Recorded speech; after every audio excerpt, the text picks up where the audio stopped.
बंदी छोड़ सतगुरु रामपाल जी भगवान की जय हो।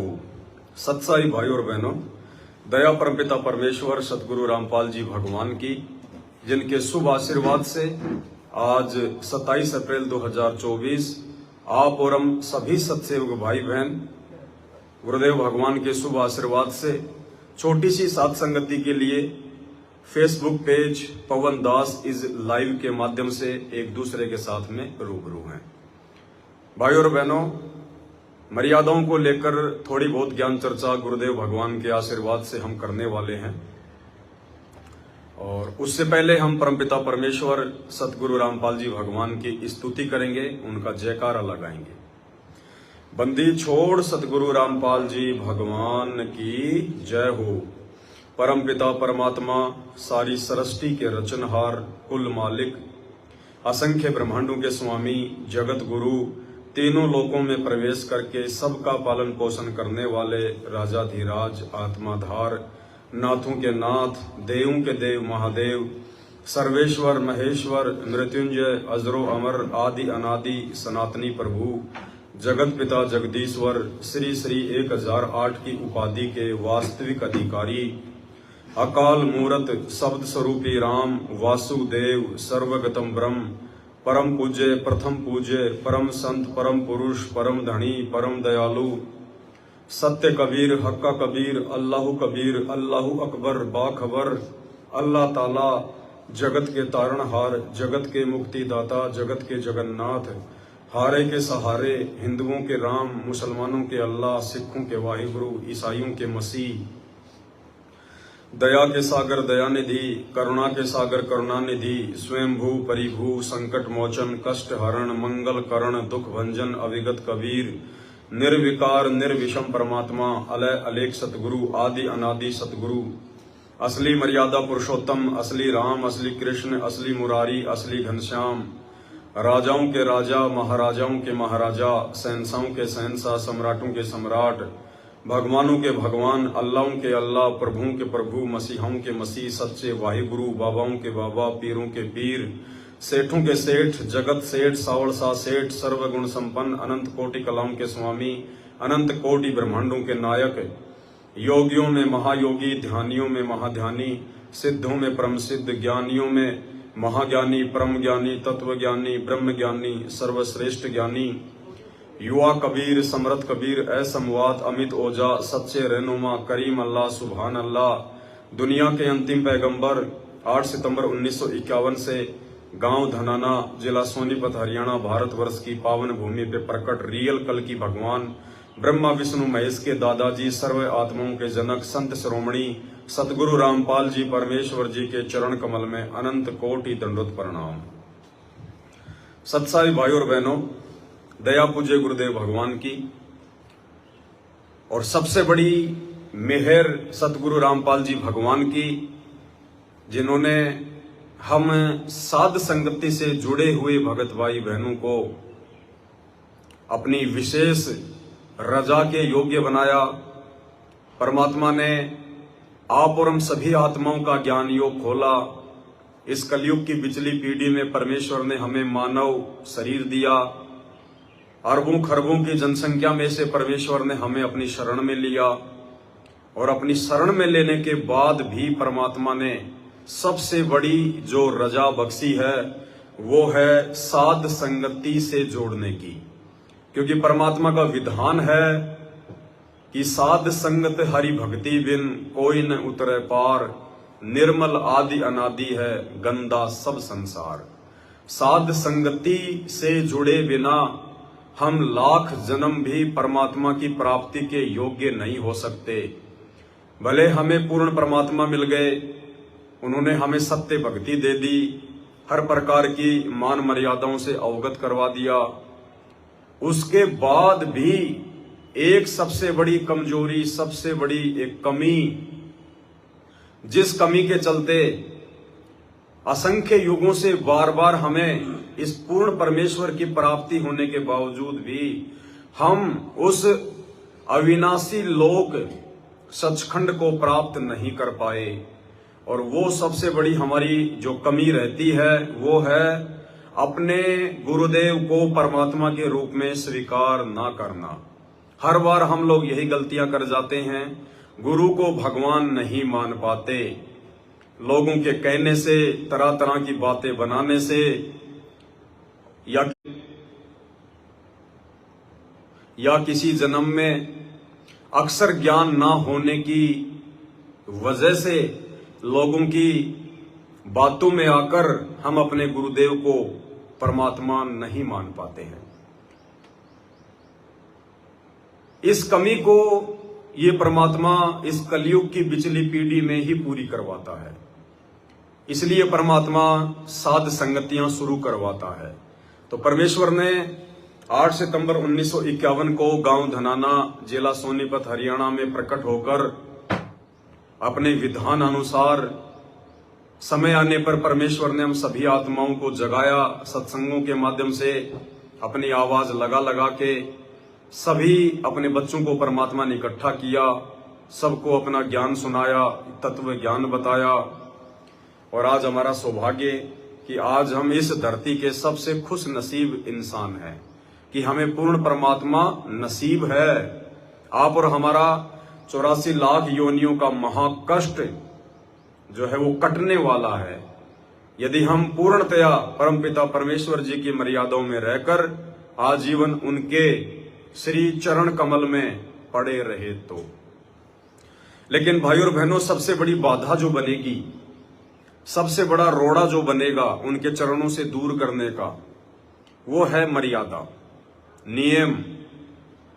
काल हर प्रकार से कोशिश करेगा, कुछ हमारी खुद की भी अज्ञानता रह जाएगी। गुरुदेव भगवान के सत्संगों को ना सुन पाने के चलते, जानकारी के अभाव में कुछ मर्यादा हम भी जो है तोड़ डालेंगे। तो हमने हर प्रकार की उन कमियों को दूर करना है। इस काल की सबसे बड़ी जो चाल है वो है हमारे को अपनी सूक्ष्म चाल के माध्यम से मर्यादाओं से दूर करना। तो काल की सूक्ष्म चाल से तो केवल हम परमात्मा के चरणों में पड़े रहकर उनके ज्ञान को आधार बनाकर हर प्रकार से उनसे विनती करके, उनसे प्रार्थना करके ही जो है बच सकते हैं। रही बात दूसरी अज्ञानता की, अपनी खुद की नासमझी की, तो नासमझी को हम गुरुदेव भगवान के सत्संगों को ज्यादा से ज्यादा सुनकर या फिर ज्यादा से ज्यादा साथ संगतियों का लाभ उठाकर ही जो है पूरा किया जा सकता है। दूसरा कोई तरीका नहीं है। तो भाई और बहनों, हम आपस में गुरु भगत भाई बहन हैं।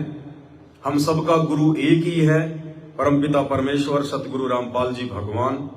बाकी हम सब उनके शिष्य और उनकी शिष्याएं हैं, हम उनके बच्चे हैं। और आप और हमारा एक जो है एक वो कर्तव्य बनता है, एक फर्ज बनता है कि हम जब भी मिलें, जहां भी जाएं, ज्यादा से ज्यादा हम परमपिता परमेश्वर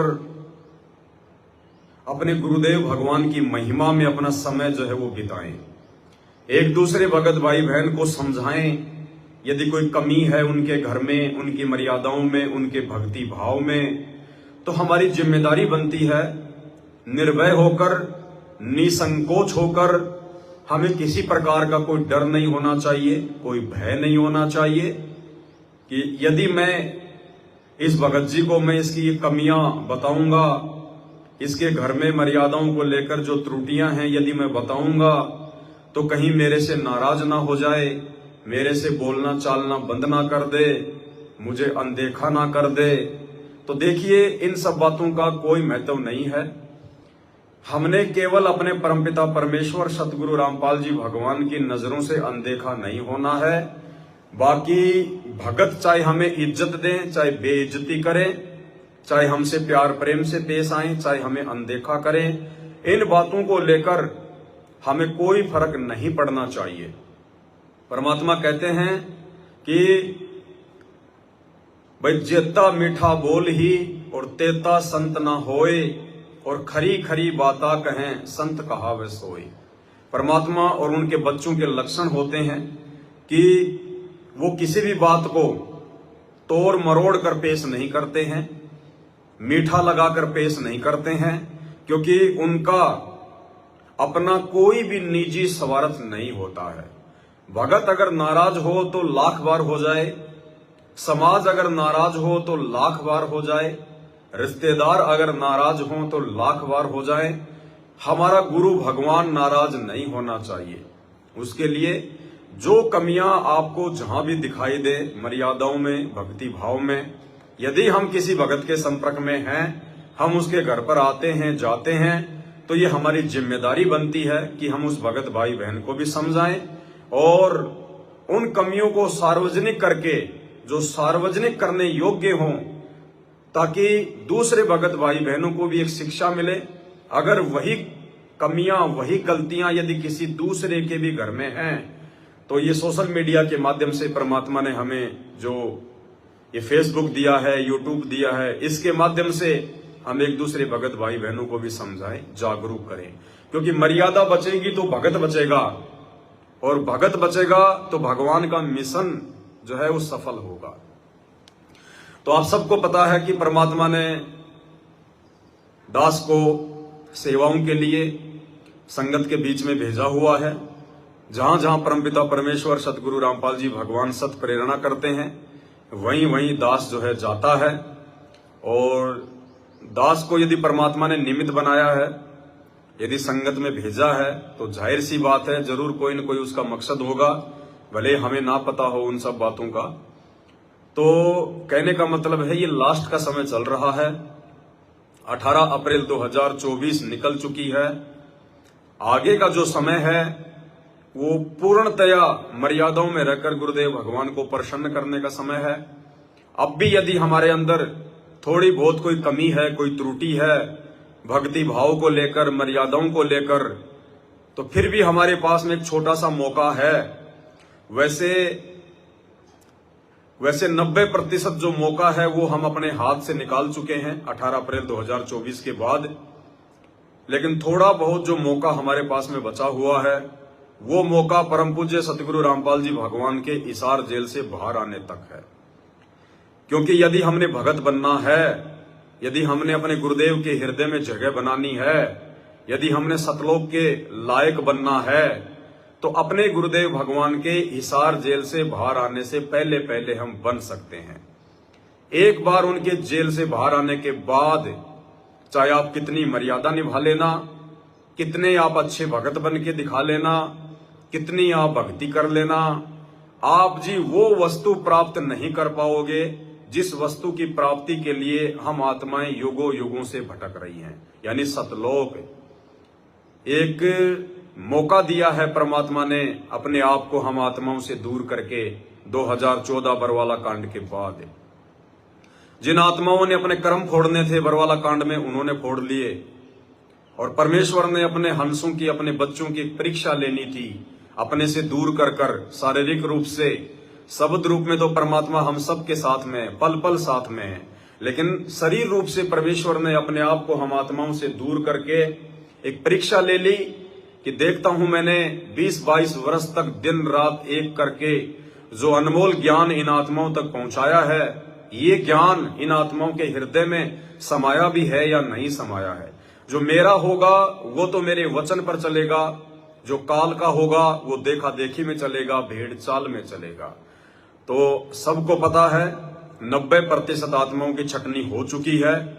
जिन्होंने समझना था वो समझ चुके हैं, जिनको अपने आत्म कल्याण की टेंशन थी, जिनको भगवान चाहिए था, जिनको गुरु का ज्ञान समझ में आने के बाद अपना आत्म कल्याण करवाना था, वो आत्माएं समय रहते सात संगति से जुड़ चुकी थी। सात संगति से जुड़कर 90% उन आत्माओं ने अपने आप को तन मन से साफ सुथरा जो है वो बना लिया है, हर प्रकार की मर्यादाओं को फॉलो करके।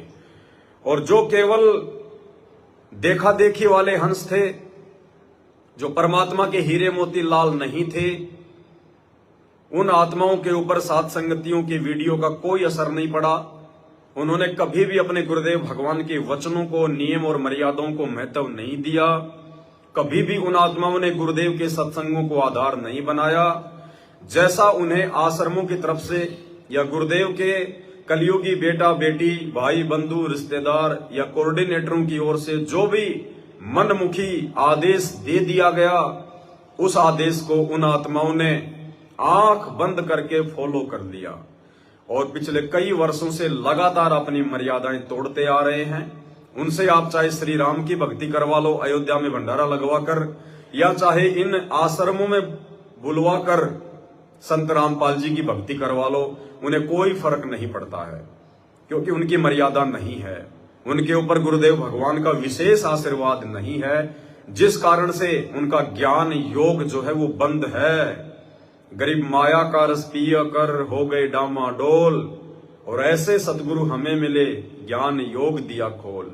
तो सतलोक आश्रमों से जुड़े हुए भाई बहन तो डामाडोल हो चुके हैं, कुछ तो माया में अंधे हो गए।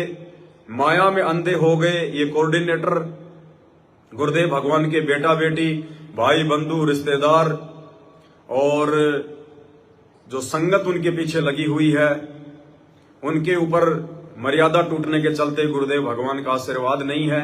इसलिए वो समझ नहीं पा रहे क्या सही और क्या गलत है, हमें क्या करना चाहिए और क्या नहीं करना चाहिए।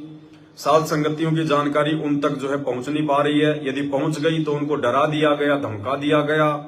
यदि आप जी जो है पवन दास के वीडियो देखोगे, साध संगति के वीडियो देखोगे, आपका नाम खंड हो जाएगा। ये भी उनकी बहुत बड़ी कमजोरी है, क्योंकि हमारे गुरुदेव भगवान तो कहते हैं कि कहे कबीर सोए जन मेरा, जो नीर खीर का करे निवेरा।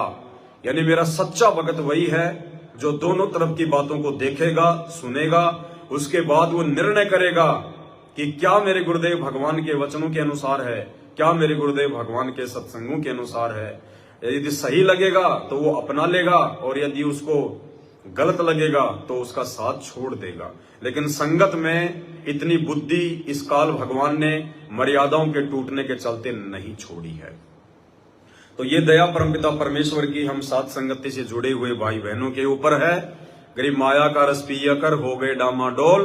और सत्सेवकों के लिए क्या कहा परमात्मा ने कि ऐसा सतगुरु हम मिला ज्ञान योग दिया खोल। हम सत्सेवकों का परमात्मा ने ज्ञान योग खोल दिया।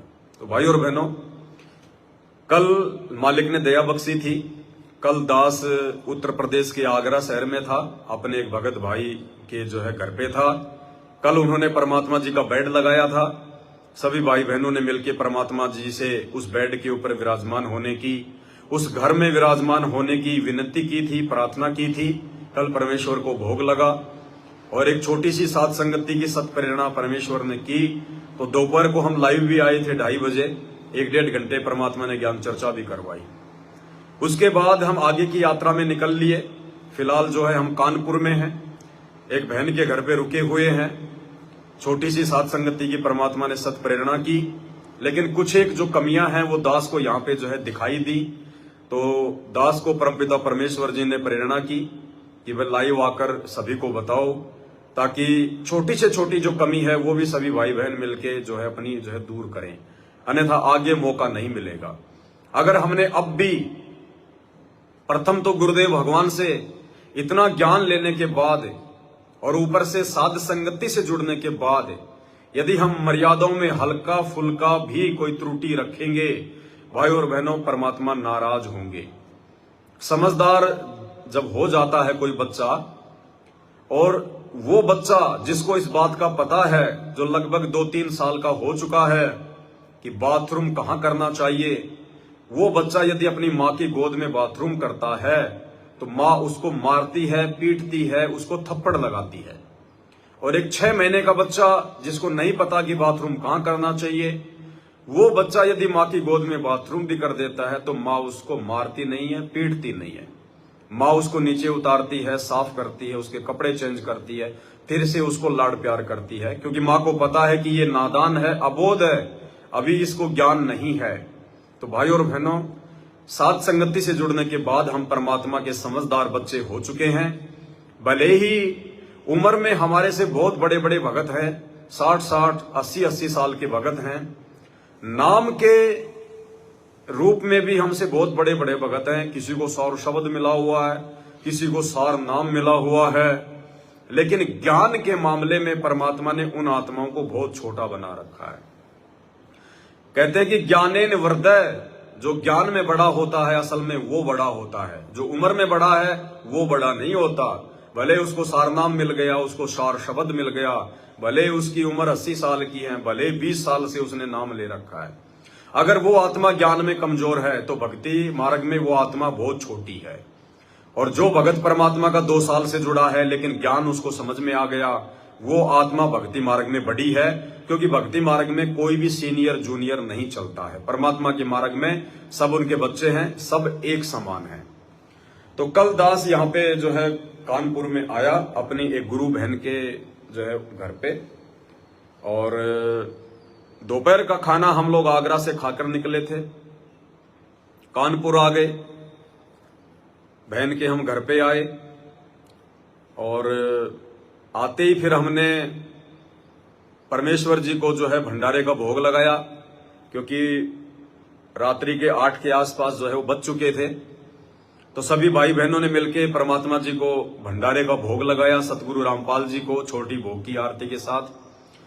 2, 4, 5 भगत जो दास के संपर्क में थे, दास ने उनको पहले ही बोल दिया था, वो भी बहन के घर पे जो है वो आ गए थे। और मालिक को भोग लगने के बाद में पता नहीं क्यों परमात्मा ने दास को प्रेरणा नहीं की, दास को भूख भी नहीं लगी, अंदर से कोई जो है इच्छा भी नहीं हुई कि दास जो है मतलब भंडारा करे। परमात्मा को भोग भी लग चुका था, फिर भी दास को अंदर से परमात्मा ने कोई प्रेरणा नहीं की। ऐसा नहीं है कि भंडारा कोई सही नहीं था, क्योंकि भगत के लिए ये चीजें मायने नहीं रखती हैं कि भंडारा थोड़ा है या ज्यादा है, स्वादिष्ट है या नहीं है, कोई गरीब है या अमीर है, ये चीजें भगत के लिए मायने नहीं रखती है। परमात्मा कहते हैं लूखी सूखी खाए कर ठंडा पानी पी, मालिक की वाणी है कि जैसा भगत को मिल जाए वैसा भगत को परमात्मा का प्रसाद समझकर उसे ग्रहण कर लेना चाहिए। भगत ने भंडारे को लेकर या सुविधाओं को लेकर मीन मेख नहीं करनी होती है। तो बाकी सब भगत भाई बहनों ने भंडारा किया, दास ने भंडारा नहीं किया, पता नहीं क्यों। बहुत सारी बातें हैं भाई और बहनों, क्योंकि परमात्मा ने, सतगुरु रामपाल जी भगवान ने दास को निमित्त बनाया है संगत को मर्यादाओं को लेकर विशेष बातें बताने के लिए, समझाने के लिए। यदि कोई भी छोटी मोटी कोई त्रुटि है तो हालांकि मुझे कोई इतना ज्ञान नहीं है, मैंने सतगुरु रामपाल जी भगवान की मैंने कोई इतनी संगति नहीं की है जितनी संगति लोगों ने 20-20 साल से उनसे नाम दीक्षा लेकर की है। लोग आश्रम में उनके साथ में रहा करते थे, दिन में 50 बार उनको दंडवत किया करते थे, 20 बार उनसे आशीर्वाद लिया करते थे। बहुत सारी बातें जो सतगुरु रामपाल जी भगवान अपने सत्संगों में नहीं बता पाते हैं, वो बातें भी उनके साथ में रहने वाले भक्तों ने सुनी होंगी, लेकिन उसके बावजूद भी उन लोगों की बुद्धि ऑफ है। वो लोग संगत में ज्ञान चर्चा नहीं कर पाते हैं, मर्यादाओं को लेकर ना वो खुद जो है जागरूक है, ना भगत भाई बहनों को जगा पाते हैं। इस दास के ऊपर परमपिता परमेश्वर ने मेहर बख्शी। 12 अप्रैल 2013 को इस दास को सतगुरु रामपाल जी भगवान की शरण प्राप्त हुई। 18 नवंबर 2014 को बरवाला कांड हो गया, यानी मुश्किल से ये दास 1 साल ही सतगुरु रामपाल जी भगवान की संगति सतलोक आश्रम बरवाड़ा में कर पाया। और सतलोक आश्रम बरवाड़ा में भी हमें कभी सतगुरु रामपाल जी भगवान से बात करने का मौका नहीं मिला। भाई किसी भाई की ये मन में शंका हो कि पवन भगत तो संत रामपाल जी के साथ में रहा होगा, इसलिए इसको इतना ज्ञान है मालिक की दया से, नहीं। हमें इतना भी मौका नहीं मिला कि हम गुरुजी से 2 मिनट भी हम बात कर पाए। 2 मिनट भी बात करने का हमें परमेश्वर से मौका नहीं मिला। आम संगत की तरह जाया करते थे, छोटी मोटी दास को बाथरूम की सेवा मिली हुई थी, बाथरूम की सेवा कर लिया करते थे, बाथरूम वगैरह साफ कर लिया करते थे। आम संगत की तरह लाइन में लगकर परमात्मा जी के जो है दर्शनों के लिए जाया करते थे, उनका आशीर्वाद ले लिया करते थे। वैसे 2 मिनट भी परमात्मा जी से बैठकर कभी बातचीत करने का मौका नसीब नहीं हुआ। उसके बाद बरवाला कांड हो गया, परमात्मा हम सबसे दूर हो गए। मालिक ने फिर न जाने कैसे कोई दया बख्शी, कोई पिछले जन्म का कोई कर्म था या वर्तमान की ऐसी कोई सेवा थी जिससे प्रसन्न होकर सतगुरु रामपाल जी भगवान ने दास को ये ज्ञान योग वाली जो है दया बख्शी। साथ संगति के लिए परमेश्वर ने दास को खड़ा किया, निमित्त बनाया। हजारों की संख्या में परमात्मा ने ज्ञान आधारित वीडियो बनवाए, जिस वीडियो की कोई कीमत नहीं है। एक बॉलीवुड की फिल्म जिसमें बकवाद भरी होती है, झूठी कहानी, काल्पनिक पात्र, झूठी कहानियां, दिखावट, झूठ सांच, झूठे डायलॉग, भद्दापन, अश्लीलता, गंदे गाने, लोगों को साल भर लग जाती है। साल भर 1-3 घंटे की फिल्म बनाने में दुनिया भर का पैसा, करोड़ों का जो है पैसा उनका बर्बाद हो जाता है।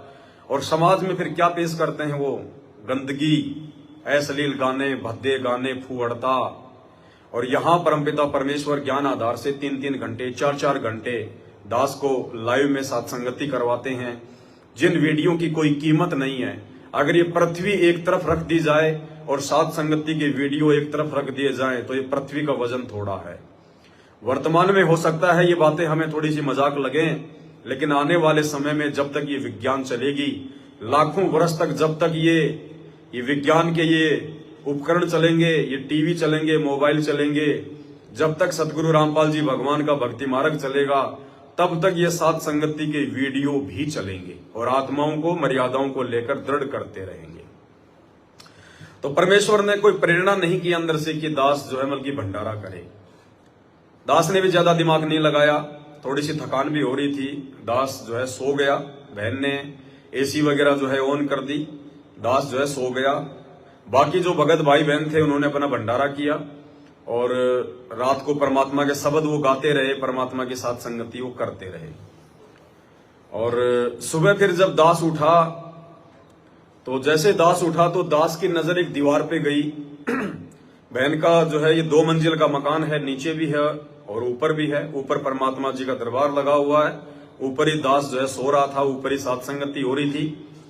तो सुबह दास जैसे मतलब बाथरूम वगैरह से फ्री हुआ, अपना नित्य नियम वगैरह हुआ, उसके बाद दास की थोड़ी साइड में एक नजर गई तो वहां एक शंकर जी की एक मूर्ति रखी हुई थी, शंकर भगवान की। दास आपको दिखा देता है, ये मूर्ति है शंकर जी की, ये वहां पे ऊपर रखी हुई थी, ऊपर की साइड में। साथ में कुछ गुलदस्ते भी रखे हुए हैं, फूल भी हैं और छोटे बच्चों के या वैसे शो के लिए कुछ हाथी घोड़े वगैरह भी रखे हुए थे। तो दास ने जैसे ही मूर्ति देखी तो पूरा माजरा मेरे को समझ में आ गया। तो दास ने अन्य भगत भाई बहनों से कहा कि भाई बहन को जरा बताओ, ये शंकर जी की मूर्तिकार भगत के घर में क्या काम है, जबकि बहन के घर में कोई भी अनुपदेशी व्यक्ति नहीं है। बहन का जो पति है वो एक्सपायर हो चुके हैं, कोई सरकारी जॉब में थे, उनकी जगह उनके बेटे को नौकरी मिल चुकी है, वो अपने बच्चों के साथ में कहीं और रहते हैं। बहन यहाँ पे केवल अकेली रहती है। बहन के साथ में उनकी एक चचेरी बहन है जिन्होंने नाम दीक्षा नहीं ली है, काफी वर्षों से वो उनके साथ में रहती है, क्योंकि उनके पति से उनका डाइवोर्स हो चुका है, इसलिए वो बहन के साथ में रहती है। तो सुबह जैसे दास ने ये मूर्ति देखी तो दास को पूरा का पूरा माजरा समझ में आ गया कि परमात्मा ने क्यों भोग प्रसाद को ग्रहण करने की अनुमति जो है वो नहीं दी, क्यों परमात्मा ने भंडारा करने की अनुमति नहीं दी।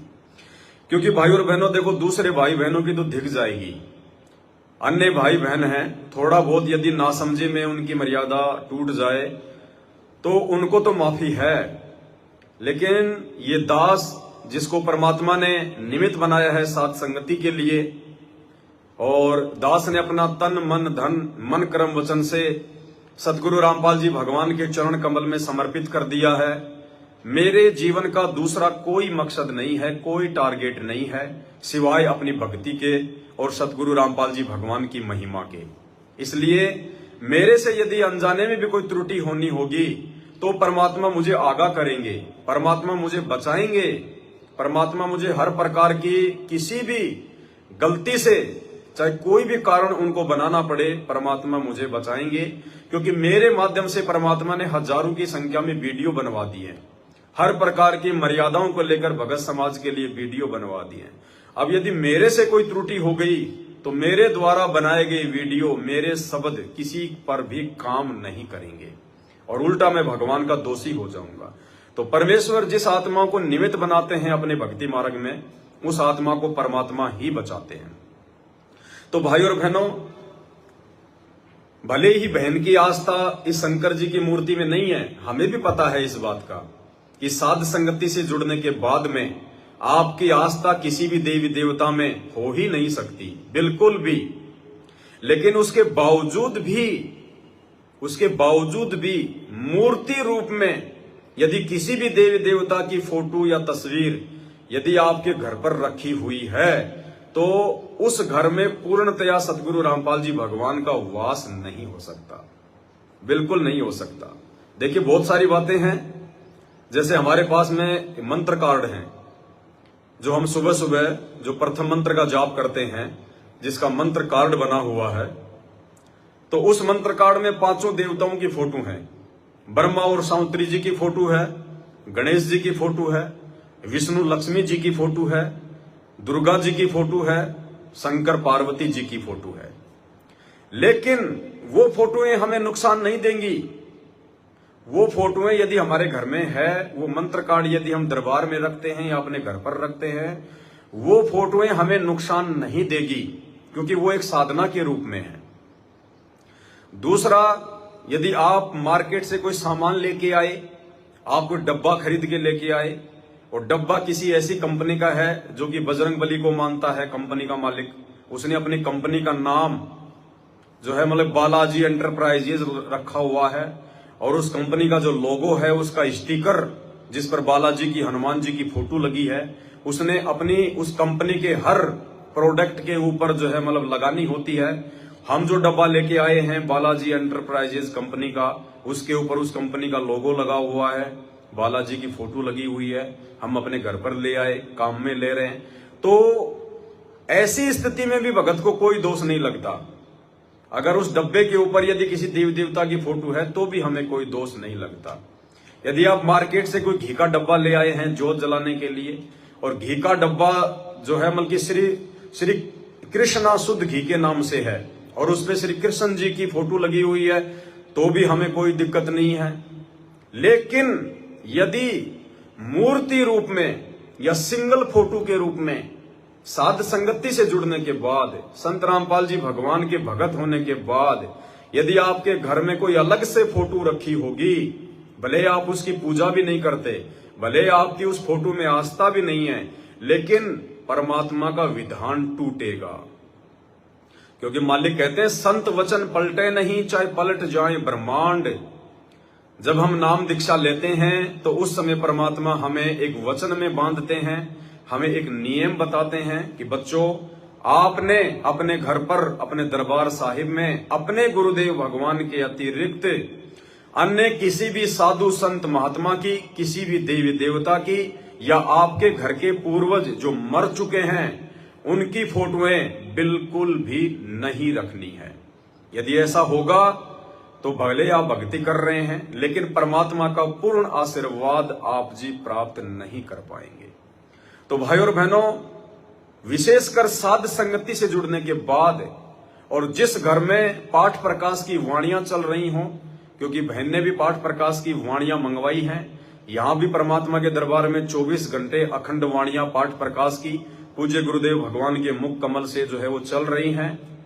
उसके बाद यदि उस घर में मूर्ति रूप में या फोटो रूप में यदि कोई भी ऐसी सामग्री रखी होगी तो वहां पे परमात्मा का पूर्ण आशीर्वाद नहीं होगा। भले हम परमात्मा को भोग लगाएं, रोज भोग लगाएं, परमेश्वर उस भोग को स्वीकार नहीं करेंगे, क्योंकि ये कोई अनजाने की गलती नहीं है। ऐसा नहीं है कि बहन को ये फोटो का मालूम नहीं था कि यहाँ पे एक मूर्ति रखी हुई है, क्योंकि बहन का घर है, उन्हें तो अच्छे से पता होना चाहिए। वो तो दिन में 5 बार ऊपर आती हैं, नीचे जाती हैं, भाई इस फोटो को बहन की नजर भी पड़ती होगी, उसके बावजूद भी उन्होंने इस फोटो को नहीं हटाया। तो कहीं ना कहीं ये हमारे अंदर थोड़ी बहुत ज्ञान की कमी है। गुरुजी के प्रति आस्था खूब है, गुरुजी के प्रति श्रद्धा ठीक है, मर्यादाओं को लेकर अपनी चिंता ठीक है, लेकिन कहीं न कहीं ये ज्ञान की ही थोड़ी बहुत ये कमी समझी जाएगी। अन्यथा भगत को ये सहन हो ही नहीं सकता, बिल्कुल सहन नहीं हो सकता भगत को। जैसे माता पिता यदि अपने होशो हवास में हैं, माता पिता यदि पागल नहीं हैं, और यदि उनका छोटा 2 साल का बच्चा जो घुटने चलता है वो खेल रहा है, जहां बच्चा खेलता है वहां पर यदि कोई चाकू पड़ा हो, कोई नुकीली वस्तु पड़ी हो और माता पिता यदि होश में हैं तो झट से उस चाकू को उठाकर बच्चे से दूर रखेंगे, क्योंकि उनको पता है कि बच्चा नादान है। यदि चाकू को गलती से हाथ लगा लिया बच्चे की उंगली कट जाएगी। और माता पिता ने शराब पी रखी है या माइंडली वो पागल हैं तो उन्हें कोई फर्क नहीं पड़ता कि बच्चा गिरे या चक्कू गिरे, कहां पड़ा हुआ है, कौन कटेगा कौन बचेगा। तो भाई और बहनों, इसी प्रकार यदि हम जागरूक हैं, ज्ञान यदि हमें संत रामपाल जी का समझ में आ गया है, हृदय में समा चुका है, अपने जीवन का मकसद हमें समझ में आ चुका है, किन बातों को लेकर भगवान नाराज होते हैं, किन बातों को लेकर भगवान जो है प्रसन्न होते हैं, यदि सारी बातें हमारे दिमाग में आ चुकी हैं तो भाई और बहनों, हम इन फोटोओं को अपने घर पर नहीं रख सकते। परमात्मा ने कह रखा है सहसम्मान, हमने फेंकना नहीं है इनको ऐसे। हालांकि इसमें कोई शंकर भगवान नहीं बैठा, कोई इस मूर्ति में कोई भगवान नहीं बैठा हुआ है। भाई परमात्मा कहते हैं कि पत्थर पूजे हरि मिले तो मैं पूजूं पहाड़, इससे तो चाकी भली जो पीस खाए संसार। भक्ति बिना नर खर एक है, जिन हरि पद नहीं जाना, पूर्ण ब्रह्म की परख नहीं रे, पूज मरे पाषाणा। पत्थर पूज पूज के मर गए और पूर्ण परमात्मा की पहचान भी नहीं। तो बहन की कोई आस्था नहीं है, लेकिन फिर भी ज्ञान आधार यही कहता है कि हमने गुरुदेव के प्रत्येक वचन को फॉलो करना है। इस फोटो को बहन ने हटा देना चाहिए था, लेकिन उनके अंदर से ये चेतना नहीं हुई। तो इसके भी बहुत सारे रीजन हो सकते हैं, क्योंकि हो सकता है परमात्मा ने दास को यहां भेजकर डायरेक्टली बहन को ये संदेशा देना था, और इस घटना के माध्यम से लाइव आकर हजारों भगत भाई बहनों तक भी हो सकता है जो है पूज्य गुरुदेव भगवान ने अपनी प्यारी संगत में भी एक वीडियो बनवाकर संदेश जो है भिजवाना था कि यदि कोई और भगत भाई बहन भी जाने अनजाने में इस प्रकार की कोई त्रुटि अपने घर पर कर रहे हैं तो वो भी अपनी त्रुटियों को ठीक कर लो, अन्यथा परमात्मा नाराज होंगे। और अब यदि परमात्मा नाराज हो गए तो आगे उनको खुश करने का दूसरा हमारे पास में कोई साधन नहीं बचेगा। तो उसके बाद में बहन ने तुरंत ये बात को स्वीकार कर लिया और बहन ने इस फोटो को, शंकर जी की फोटो को बाथरूम में जाकर रख दिया। हमने बाथरूम में भी नहीं रखना है, हमने इसको छत पर एक कोने में भी नहीं रखना है, हमने इस फोटो को अपने घर पर रखना ही नहीं है, चाहे मूर्ति हो चाहे फोटो हो। हमने या तो सहसम्मान बहते हुए पानी में इसको जल प्रवाह कर देना है। जब भी हमारा कहीं आना जाना हो और बहता हुआ किसी नहर या नदी का पानी है, वहां हमने इसको डाल देना है, जल प्रवाह कर देना है। या आप इसको कहीं भी, आप किसी मंदिर में या किसी पार्क में, कहीं भी जहां भी उनका कोई स्थान होता है, कोई बढ़िया पीपल का पेड़ होता है, वहां जाके हम इसको रख के आ जाएं। हमने अपने घर पर इस फोटो को नहीं रखना है बिल्कुल भी। तो परमात्मा ने दास को कल ये प्रेरणा नहीं की, क्योंकि जब तक भगत के घर में थोड़ी भी त्रुटि होगी, विशेषकर साथ संगति से जुड़े हुए भगत भाई बहनों के घरों में, हम चाहे कितना ही भोग लगा लें, कितना ही कुछ कर लें, परमात्मा उस भोग को स्वीकार नहीं करेगा। क्योंकि परमात्मा आपके भोग का भूखा नहीं है, परमात्मा आपके भोग का भूखा नहीं, परमात्मा आपके भाव का भूखा है। और भाव उसी समय बनेंगे जब हमें ज्ञान होगा। दूसरी बात, बहुत सारे भगत भाई बहन ऐसे भी हैं जिन्होंने अपने परिवार में अकेले ही उपदेश लिया हुआ है। उसका पति नहीं मानता तो किसी की जो है वो पत्नी नहीं मानती, तो किसी के सास ससुर नहीं मानते, और वो अकेला ही अपने घर में भक्ति कर रहा है संत रामपाल जी की। उसने अपना दरबार लगा रखा है, और बाकी जो परिवार वाले हैं वो अन्य सभी देवी देवताओं की पूजा भी करते हैं। देवी देवताओं को उन्होंने अपना दरबार भी लगा रखा है, फोटोएं भी लगा रखी हैं, मूर्तियां भी रखी हुई हैं। तो भाई और बहनों, ऐसी स्थिति में भगत को दोष नहीं है। ऐसी स्थिति में जिस भगत के घर में बाकी लोग अनुपदेशी हैं, देवी देवताओं के पुजारी हैं, ऐसी स्थिति में यदि उस घर में शंकर जी की, हनुमान जी की, किसी भी देवी देवता की फोटो या तस्वीर रखी हुई है, पूजा पाठ हो रही है, तो ऐसी स्थिति में उन भगत आत्माओं को दोष नहीं लगता, ना उनसे परमात्मा नाराज होता है। क्योंकि उस भगत के अंदर से कोई इच्छा नहीं है। भगत तो चाहता कि आज ही इन सब का सफाया हो जाए, आज ही सभी घर वाले गुरुदेव का ज्ञान समझकर नाम उपदेश ले लें और सब मिलके सतगुरु रामपाल जी को अपने इष्ट रूप में पूजें, सब मिलकर परमात्मा की महिमा करें। लेकिन उस भगत ने सावधानी रखनी होगी, जहां उसका दरबार लगा हुआ है यदि उसको एक कमरा कोई अलग से मिला हुआ है, उस कमरे में, उस दरबार में उस भगत ने अपने गुरुदेव के अलावा कोई देवी देवता की फोटो, किसी भी अन्य अपने पूर्वज की फोटो नहीं रखनी है। बाकी अगर वो परिवार वाले नहीं मानते हैं तो परमात्मा कहते हैं, कबीरा तेरी झोपड़ी गलकटियन के पास, जो करेगा सो भरेगा, तू क्यों भया उदास। उस भगत को ऐसी स्थिति में दोष नहीं लगता है। इसके अलावा भाई और बहनों, जो गुलदस्ते रखे हुए हैं, दास आपको थोड़ा सा दिखा देता है, कहीं सोचो कि भगत जी ऐसे मजाक कर रहा है। ये देखो ऊपर, ये देखिए, यहीं पे शंकर जी की फोटो रखी हुई थी और यहाँ पे आप जी फूलों के गुलदस्ते देख रहे हैं 2, साथ में ये हाथी घोड़े बंदर देख रहे हैं जो कि शो के लिए रखे हुए हैं। तो भाई और बहनों, हम परमेश्वर सदगुरु रामपाल जी भगवान के बच्चे हैं, हमें असली भगवान प्राप्त है, हम उनकी असली मर्यादा फॉलो कर रहे हैं, हमें उनके द्वारा बख्शीश असली भक्ति प्राप्त है, शास्त्र अनुकूल असली भक्ति प्राप्त है। उन्होंने हमारे को असली भगत बना दिया है। अब नकली का हमारे घर में कोई स्थान नहीं होना चाहिए। हमने अपने घर पर किसी भी प्रकार का कोई जो है गुलदस्ता वगैरह नहीं रखना है।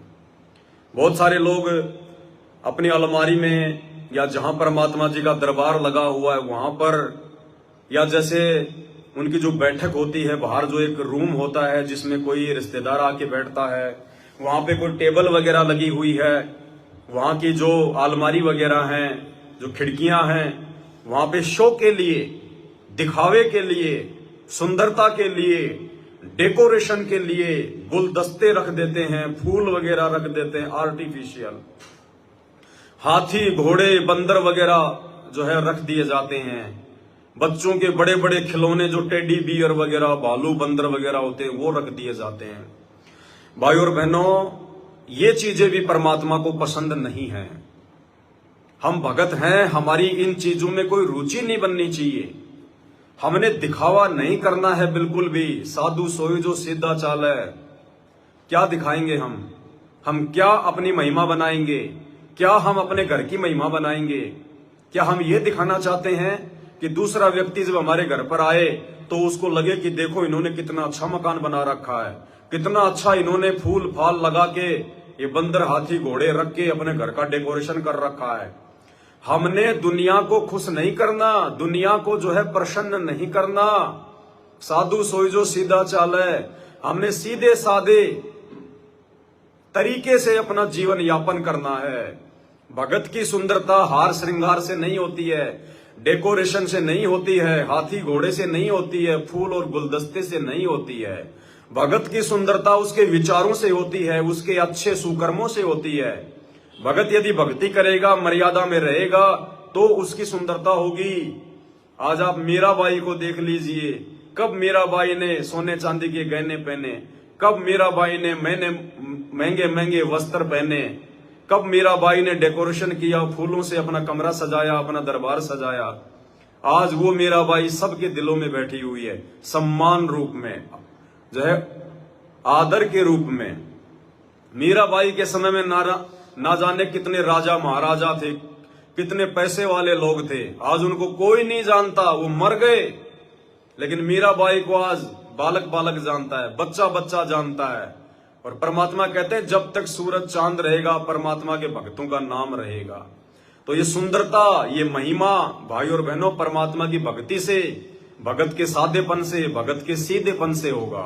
गुरुदेव भगवान की रजा होगी, मेहर होगी तो हमारी इज्जत होगी। हालांकि भगत को इज्जत की चिंता नहीं होती।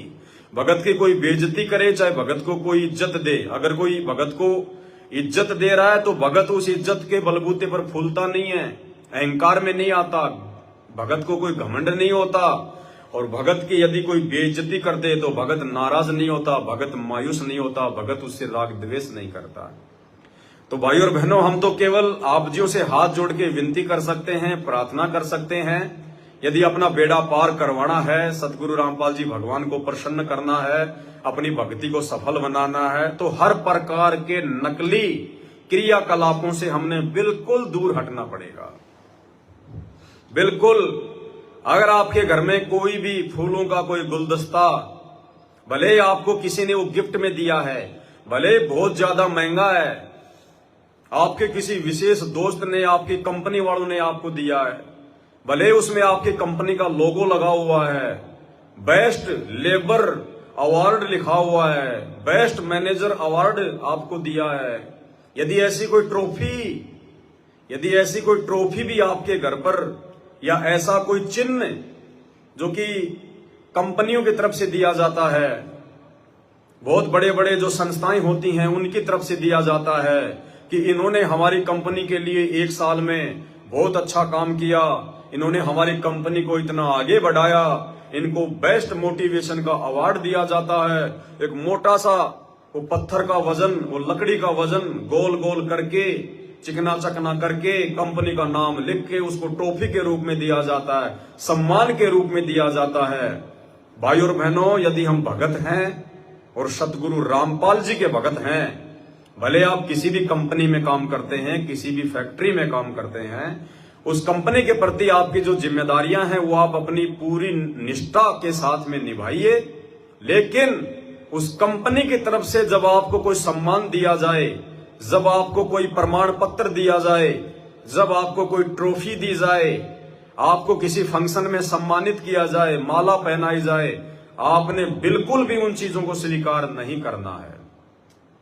हाथ जोड़ लेने आपने उनको पहले बता देना है कि ये हमारी मर्यादाओं में नहीं है, हमने इस प्रकार का ये मान सम्मान नहीं चाहिए। इस पूरे संसार में, इस पूरी सृष्टि में यदि कोई मान सम्मान का हकदार है, यदि कोई पूजा का हकदार है, तो केवल सतगुरु रामपाल जी हैं, दूसरा कोई नहीं है। अपनी स्कूल में, फैक्ट्री में या किसी भी ऐसी संस्था में जहां पे आपको सम्मानित किया जाता है, आपको फूलों की माला पहनाई जाती है, नहीं पहननी, आपके माथे पर तिलक किया जाता है, नहीं लगवाना, क्योंकि ये फूलों की माला पहनना, ये तिलक लगवाना, ये पूजा में आता है। और भगत यदि अपनी पूजा करवाएगा तो उसकी भक्ति कभी भी सफल नहीं हो सकती। तो हमने इन बातों का विशेष तौर पर ध्यान रखना है। कंपनी वाले, फैक्ट्री वाले यदि आपकी मेहनत से प्रसन्न होकर आपको इस प्रकार का मान सम्मान देना चाहें तो उन्हें प्यार प्रेम से मना कर दे कि सर देखो, इसमें मैंने कुछ नहीं किया है, आप मेरे को तनख्वाह दे रहे हो और मुझे आपने जो काम सौंपा है, मैं तो ईमानदारी से अपना काम कर रहा हूं, उसमें आपको फायदा है या नुकसान है आप जानो, आपका काम जाने, मुझे ये फालतू के मान सम्मान नहीं चाहिए, मुझे ये इज्जत, ये शोहरत नहीं चाहिए, आप मुझे तनख्वाह दे रहे हैं, मैं अपना काम कर रहा हूं, बस मेरे लिए इतना ही काफी है। तब परमात्मा प्रसन्न होगा भगत का इतना विवेक देख कर। और एक भगत नाम भी ले रखा है, और जैसे होली दिवाली आने को हुई और मन में ये पकवान शुरू हो जाएंगे, मन में सोच शुरू हो जाएगी, अब की बार तो कंपनी वाले 5-5 हजार तो देंगे, अरे अब की बार तो सुना है कंपनी वाले पैंट शर्ट का कपड़ा देंगे, अरे पिछली बार तो इन्होंने 2-2 हजार रुपए और एक जो है प्रेशर कुकर दिया था, अब की बार तो लगता है मोबाइल फोन देंगे। आप भिखारी नहीं हो, आप कोई दलिद्र नहीं हो। यदि आप संत रामपाल जी के भगत हैं और जहां भी आप नौकरी करते हैं, सरकारी, गैर सरकारी, प्राइवेट, मजदूरी, यदि आपके मन में इस प्रकार की जरा से भी भावना किसी भी त्योहार पर इस प्रकार की अपने उस कंपनी के मालिक से है, मन में कोई इच्छा है कि मुझे कोई विशेष कोई जो है वो गिफ्ट दे, मुझे कोई बर्तन दे, मुझे कोई कपड़ा दे, मुझे कोई पैसा दे, भाई आप भगत नहीं हैं। आप अभी अपने गुरुदेव भगवान को प्रसन्न करने के योग्य नहीं हैं। आप तो इस काल के भिखारी हैं, आप तो दारिद्र हैं, आप सेठों के सेठ, सावड़ सा सेठ, संत रामपाल जी सेठ के बच्चे नहीं हैं, आप तो भिखारी हैं। अगर कंपनी वाले दें तो भी हमने स्वीकार नहीं करना है, नहीं करना है, अगर दें तो भी नहीं करना है। और वैसे यदि कोई ले भी लेगा तो वो आपकी मेहनत का पैसा है, उसमें कोई नुकसान भी नहीं है। लेकिन कौन कौन सी चीजें लेनी है, कौन कौन सी चीजें नहीं लेनी है, ये भी हमने समझना होगा। कंपनी यदि आपको किसी भी त्योहार पर यदि आपको नगद पैसा देती है, प्रसन्न होकर कि साहब ये जो है 5-5 हजार रुपए हम अपने जो है मतलब मजदूरों को दे रहे हैं, तो वो पैसा आप जी ले सकते हैं, उसमें दिक्कत नहीं है, क्योंकि वो आपकी मेहनत का है। कंपनी यदि आपको बर्तन दे रही है तो नहीं लेना, हम भिखारी नहीं है। कंपनी यदि आपको कपड़े दे रही है, नहीं लेना, हम भिखारी नहीं है।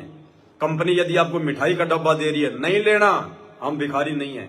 कंपनी यदि आपको प्रमोशन देती है तो ये आपकी अपनी मर्जी पर है, आप जी ले भी सकते हैं और नहीं भी ले सकते हैं।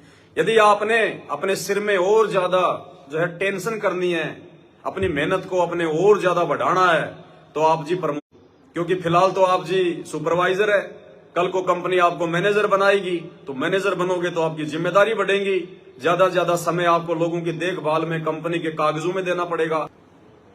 आपका ज्यादा से ज्यादा समय फालतू की चीजों में वेस्ट होगा, बर्बाद होगा, लोगों से बातचीत करने में बर्बाद होगा। तो यदि आपको अपना समय बर्बाद करना है, अपनी मेहनत बढ़ानी है, तो आप जी कंपनी में प्रमोशन भी ले लेना, कोई दिक्कत नहीं है। और ये आपको लगता है कि मेरा गुजारा बहुत बढ़िया हो रहा है, मुझे ज्यादा ऊपर नहीं बढ़ना है, ज्यादा ऊपर बढ़ूंगा मेरी भक्ति कम होगी, हो सकता है मेरी कोई मर्यादा भी टूट जाए, मैनेजर बन के फिर मुझे बहुत सारे लोगों को पता नहीं मुझे क्या क्या देना पड़ेगा, क्या क्या लेना पड़ेगा, तो आप जी को प्रमोशन भी लेने की जरूरत नहीं है, इंक्रीमेंट भी लेने की जरूरत नहीं है। ये आपकी अपनी इच्छा के ऊपर निर्भर है, आपके अपने विवेक और बुद्धि के ऊपर निर्भर करता है। तो कौन सी चीजें लेनी है, कौन सी चीजें नहीं लेनी है, ये भी हमने बहुत सोच समझकर इन चीजों का ध्यान रखना है। तो हमने किसी भी प्रकार की नकली चीजों को अपने घर में सजाकर नहीं रखना है। हमारे घर की शोभा हमारे गुरुदेव भगवान की फोटोओं से है, हमारे गुरुदेव भगवान की मूर्ति से है, हमारे गुरुदेव भगवान की भक्ति से है, भगत के सादेपन से है। वो हाथी, घोड़े, बंदर, फूल, गुलदस्ते, वो ट्रॉफी, वो मेडल बहुत सारे लोग अपनी दीवारों पर टांग के रखेंगे कि बाहर का कोई व्यक्ति आके देखेगा, अरे वाह तुम्हें तो राष्ट्रपति अवार्ड मिला हुआ है, अरे वाह तुम तो राष्ट्रपति गोविंद नाथ के साथ में फोटो खिंचवा रखी है। भाई और बहनों, इस भक्ति मार्ग में परमात्मा कहते हैं कदम कदम पर नियम है, कदम कदम पर। केवल वही नियम नहीं है जो गुरुदेव ने हमारे को एक फार्म पर लिखकर दे दिए, या 11 सूत्रीय नियम, 21 सूत्रीय नियम ज्ञान गंगा में लिखकर दे दिए, या सतनाम के समय 34 नियम दे दिए, खाली उतने ही पर्याप्त नहीं है। जब आप सत्संग सुनेंगे, कदम कदम पर नियम है, एक कॉमन सेंस देगा आपको भगवान उन नियमों को समझने की, उनको फॉलो करने की। कदम कदम पर नियम है। ये काल कदम कदम पर चाल चलता है मर्यादा तोड़वाने के लिए, तो परमात्मा ने भी ज्ञान इसीलिए दिया है कि कदम कदम पर नियम है भक्ति मार्ग में, जब तुम सत्संग सुनते चले जाओगे। तो बहुत सारे भाई बहन जो आर्मी से रिटायरमेंट होके आते हैं, जो फौज की नौकरी करके आते हैं और नाम भी ले रखा है, उनकी भक्तमती ने भी नाम ले रखा है, अब वो क्या करेगा? बहुत सारे भाई बहन तो फौज से बंदूक का लाइसेंस लेके आएंगे, साथ में वहां से एक जो है बंदूक भी लेके आएंगे, या कोई जो है वो तलवार लेके आएगा, ढाल लेके आएगा। बहुत सारी फोटोएं उस समय की अपने लेफ्टिनेंट के साथ में, अपने जो भी उनकी जो रैंक होती है बड़ी बड़ी, उन लोगों के साथ में जो ग्रुप फोटो होती है उनकी साथियों की, कि जब मैं फौज में लगा था और जब मैं फौज में मैं ट्रेनिंग करता था, तो देखो इस फोटो में ये जितने भी लोग हैं जिन्होंने सफेद सफेद टी शर्ट पहन रखी है, खाकी खाकी पैंट पहन रखी है, ये सभी मेरे बैच वाले हैं, मेरे साथी हैं। और जो बीच में खड़ा हुआ है ये हमारा लेफ्टिनेंट है, ये हमारा मैनेजर है, ये हमारा गवर्नर है, ये हमारा कर्नल और जनरल है। ये देखो पहले मैं इतना हट्टा कट्टा था, मेरी बॉडी, मेरे डोले शोले, मैं पहले ऐसे सुबह सुबह 4 बजे उठ के दौड़ता था, ये देखो मेरी उस समय जब मैं एक्सरसाइज करता था, मैं पीटी करता था। अगर आप भगत बन गए हैं संत रामपाल जी के, तो आपके घर में, आपके चौबारे में, आपके घर की दीवारों पर यदि आपने वो बंदूक टांग रखी है, यदि आपने उस प्रकार की कोई फोटोएं टांग रखी हैं, यदि आपने वो तलवार और ढाल टांग रखी हैं, उनको हटा देना और कोशिश करो उन फोटोओं को अपने घर से निकाल दो, उन फोटोओं को फाड़ के फेंक दो, उन फोटोओं को जला दो, उस बंदूक को तोड़ दो। वो बंदूक है, अगर कभी तुम्हारी मर्यादा टूट गई निकट भविष्य में, और कभी यदि वो काल की प्रेरणा हो गई, तो भाई वो बंदूक है, वो फूल नहीं बरसाएगी, वो जब भी चलेगी किसी का नुकसान करेगी। परमात्मा ने क्या बताया हमारे को एक सत्संग में, मध्य प्रदेश के 2 भगत परमात्मा से नाम दीक्षा लेकर गए, पूरा परिवार उपदेश लेकर गया। मध्य प्रदेश का राजपूत परिवार से थे, उनका इंटरव्यू परमात्मा ने उस परिवार को सामने खड़ा रख के दिलवाया। नाम लेकर चले गए, घर पर जाकर दोनों भाइयों का जमीन को लेकर झगड़ा हो गया। एक भाई के पास में तो 12 बोल की बंदूक, एक के पास में पता नहीं 8 बोल की बंदूक।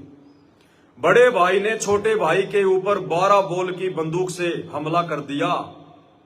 उसी समय सतगुरु रामपाल जी भगवान ने तुरंत वहां प्रकट होकर वो गोली अपने हाथ में पकड़ ली। बड़े भाई को ये सब कुछ दिखाई दे गया, छोटे को दिखाई नहीं दिया कि संत रामपाल जी ने जो गोली तेरी तरफ आ रही थी उसको पकड़ लिया। उस बड़े भाई को जिसने गोली चलाई थी राघवेंद्र ने, उसको दिखाई दे गए सतगुरु रामपाल जी अपने हाथ में वो गोली जो है वो लेते हुए। बड़ा भाई तो दौड़ लिया वहां से और जाके गांव में कोई दूसरा भगत था उसको बताया कि भाई मेरे साथ तो ऐसा ऐसा हुआ, हमारा जो जमीन का झगड़ा चल रहा है, मैंने छोटे भाई पर जो है वो गोली मारी, तो भाई बीच में सतगुरु रामपाल जी भगवान आकर उन्होंने गोली पकड़ ली। और मुझे डर इस बात का है कि छोटे भाई के पास में भी मेरे से बड़ी बंदूक है और अब वो मुझे जान से मारेगा, मुझे छोड़ेगा नहीं। इस डर से वो भाग गया वहां से। लेकिन उनका जो है बीच बचाव उनका जो है करवाया गया।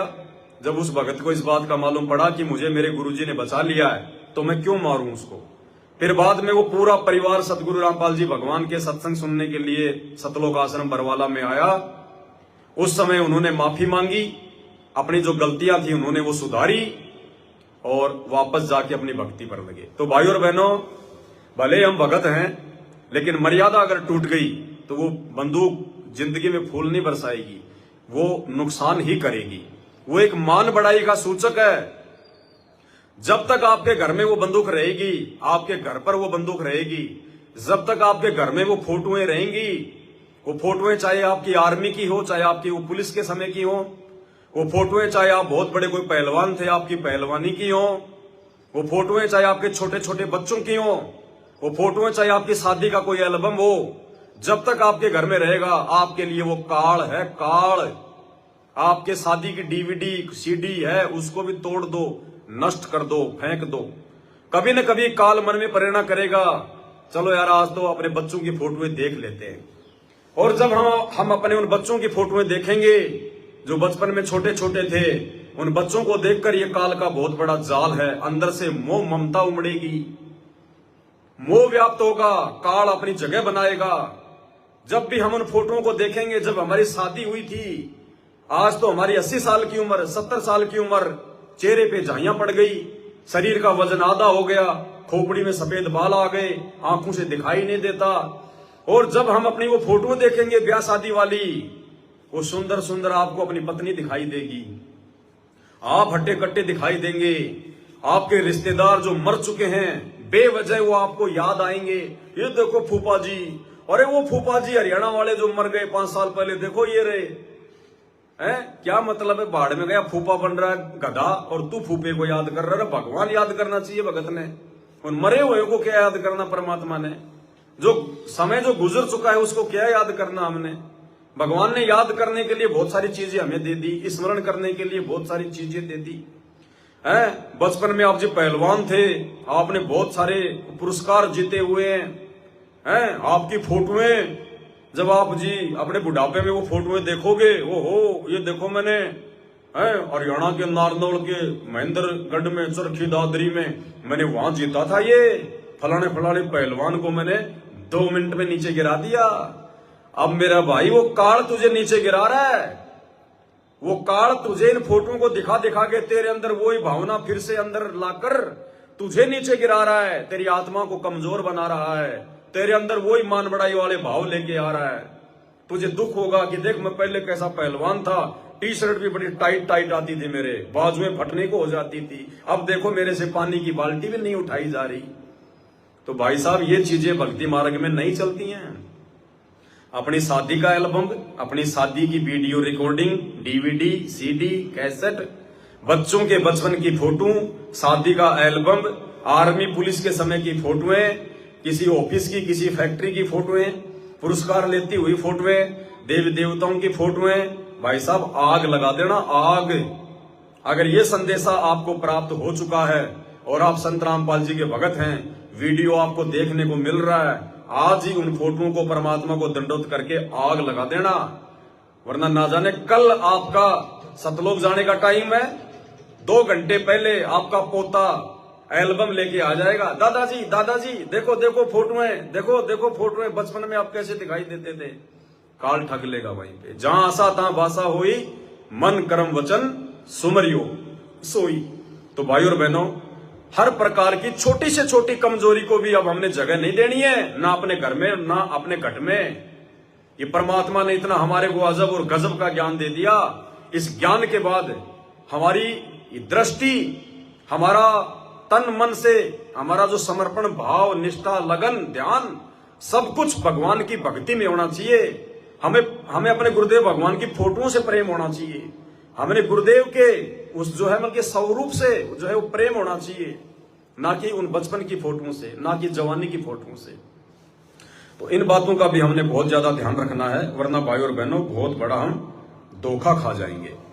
दूसरी बात, बहन घर में अकेली रहती है, साथ में इनकी एक चचेरी बहन है वो रहती है, जिसने नाम उपदेश नहीं ले रखा है।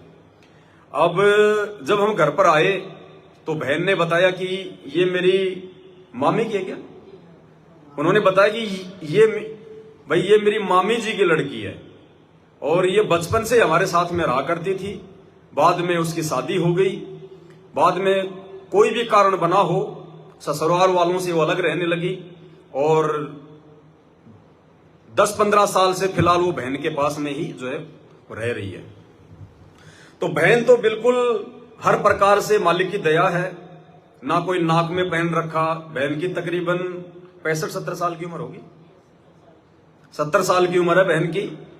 बहन ने कोई भी हार श्रृंगार नहीं कर रखा, कोई भी गहना वगैरह नहीं पहन रखा, कोई नेल पॉलिश नहीं, कोई मेहंदी नहीं, कुछ नहीं।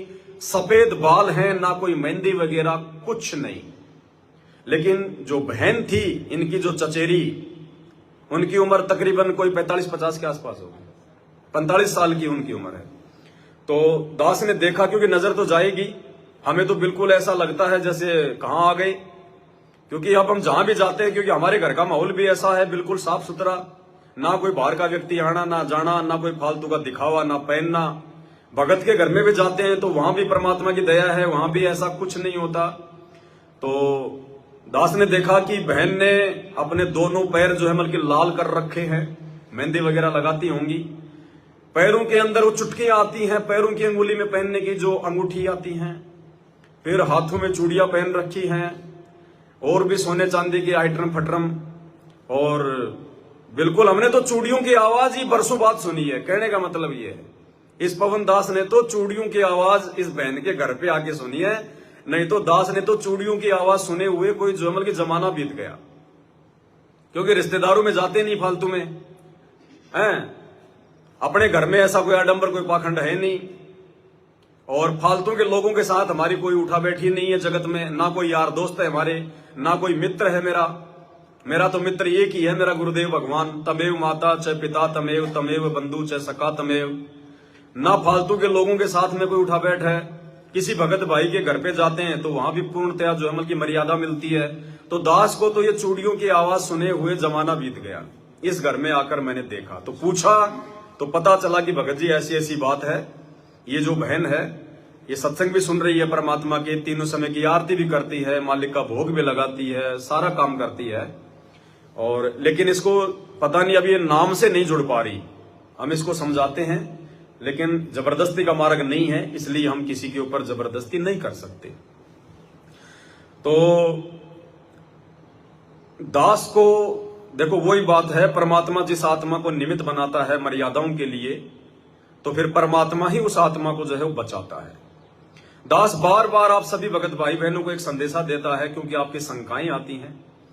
आप में से एक भाई ने शंका जाहिर की थी आज से कुछ समय पहले कि भगत जी हम सभी लोग उपदेशी हैं, परमात्मा को भोग लगता है, घर पर भगवान का बेड लग चुका है, मालिक की अखंड वाणियां चल रही हैं, एक प्रकार से घर आश्रम बन गया। और यदि कभी कभार हमारे घर पर कोई अनउपदेशी बुआ बहन या बेटी आ जाती है जिन्होंने नाम दीक्षा नहीं ले रखी है, तो हम उनसे भोजन भंडारा बनवाएं या ना बनवाएं, उनके हाथ से बना हुआ भोजन का हम गुरुदेव भगवान को भोग लगाएं या ना लगाएं, तो दास साहब सभी को ज्ञान आधार से यही जवाब देता है कि 99% तो आप जिन्हें उस बहन को रसोई में एंट्री नहीं देनी है। जो बहन जगत में है, भले आपकी बुआ है, आपकी बेटी है, आपकी बहन है, अनुपदेशी है, नाम दीक्षा नहीं ले रखी है, यदि आपके घर पर आती है, इज्जत करो, प्यार से बोलो, अच्छा खिलाओ, चाहे 10 दिन रहे, चाहे 12 दिन रहे, कोई दिक्कत नहीं। लेकिन उसके विचार भक्ति के अनुसार नहीं है। भले वो कितनी अच्छी आत्मा है, उसके विचार भी अच्छे हैं, लेकिन आध्यात्मिक विचार उसके अच्छे नहीं है। उस आत्मा के ऊपर 3 लोक का भार रखा हुआ, 3 लोक के पाप कर्म उसके ऊपर रखे हुए हैं। जो आत्मा संत रामपाल जी से संकल्प लेकर या नाम दीक्षा लेकर जब तक नहीं जुड़ती है, तो ऐसे आत्माओं को आप जी अपनी रसोई में एंट्री ना दें। उनके हाथ से बना हुआ कोई भी खाना पीना ना खाएं, ना भगवान को भोग लगाएं, ना वो खाना भगवान को जो है स्वीकार्य होगा, और ना ही वो खाना आपके अंदर कोई अच्छे विचार उत्पन्न करेगा। हम भगत हैं, हम जब भी खाना बनाएंगे, कोई सेवा करेंगे, हमारे अंदर भक्ति वाले विचार चलेंगे। कोई गुरु जी की याद आएगी, कहीं जो है गुरु जी का कोई सत्संग चल रहा तो हमारा ध्यान गुरुदेव के सत्संग में होगा, या वैसे ही मन ही मन में या अपनी होठों से हम परमात्मा का कोई शब्द गा रहे होंगे, या मोबाइल पे किसी भगत भाई बहन से बात कर रहे होंगे, या वैसे भी हम कोई काम कर रहे हैं, खाना बना रहे हैं, तो अपने गुरुदेव का या उनके सत्संगों का, या जैसे भी हम उनके संपर्क में थे, उनकी संगति में थे, वो यादें ही हमारे अंदर आएंगी। यानी परमात्मा से संबंधित, भक्ति भाव से संबंधित बातें ही हमारे इर्द गिर्द रहेंगी, जो हमारे लिए फायदेमंद है। अब जगत वाली कोई बहन बेटी है, उसको तो 100 प्रकार की टेंशन है। वो भले आपके घर पे आकर हंस हंस के बात कर रही है, लेकिन अंदर पता नहीं क्या चल रहा है उसके, पता नहीं कौन कौन से कुविचार चल रहे हैं, क्या क्या बातें चल रही हैं, क्योंकि वो तो जगत में रहती है, जगत वालों के साथ में संपर्क है, रिश्तेदारों के साथ में संपर्क है, उल्टी सीधी बातें। क्या पता वो अपने पति के विषय में सोच रही है, क्या पता वो विषय वासना के विषय में सोच रही है, क्या पता उसके कौन से गंदे विचार आ रहे हैं दिमाग में, क्या पता उसको ऐसा कोई दुख हो, कोई परेशानी हो, उसका बेटा मर गया हो थोड़े दिन पहले, किसी का एक्सीडेंट हो गया हो, उसको टेंशन हो रही है, उस चिंता में खाना भी बना रही है, वो टेंशन भी उसके दिमाग में, सोच भी रही है। तो परमात्मा कहते हैं एक तरफ तो वो खाना बना रही है, दूसरी तरफ उसके दिमाग में टेंशन चल रही है। वो टेंशन, वो सोच, वो कुविचार उस भोजन भंडारे में ऑटोमेटिक आएंगे। और परमात्मा कहते हैं जैसा खाओगे अन्न वैसा होगा मन, और जैसा पियोगे पानी वैसी होगी वाणी, जैसा होगा आहार वैसे ही होंगे भगत के विचार। और एक सत्संग के माध्यम से परमात्मा ने हमें समझाया भी है। दास आपको एक छोटा सा सत्संग परमात्मा का, ऐसे किसी अनुपदेशी बहन बेटी के हाथ से पकाया हुआ भोजन खाने के बाद में उस भगत के अंदर रात्रि में जब वो सोया तो क्या कुविचार उत्पन्न हुए। उस भगत को विचलित कर दिया उन विचारों ने, उस अनुपदेशी बहन बेटी के हाथ से पकाया हुआ भोजन जो है वो खाने के बाद। तो परमात्मा ने ऐसा ही जिक्र किया कि दो भगत थे, 2 साधु थे, वो अपने किसी शिष्या के घर पे चले गए। जैसे हम लोग यहाँ पे आ गए अपनी गुरु बहनों के पास में, अपने गुरु भाइयों के पास में, तो कोई साधु था, वो अपने जो है मतलब कि भगत के पास चला गया, शिष्या के पास, साथ में उसके एक साधु और था, वो दोनों चले गए। रात्रि में उन्होंने खाना खाया, तो जो एक साधु था उसके मन में रात्रि में उसको सौपन आया, और सौपन में उसको ऐसा लगा जैसे उसकी बेटी मर गई, उसकी बेटी विधवा हो गई, बहुत ज्यादा वो टेंशन में रोने लग गया। सुबह उठा तो उसको आध्यात्मिक ज्ञान था, उसने पूछा उस भगत से कि भाई रात्रि में खाना किसने बनाया था, जरा ये मालूम करना।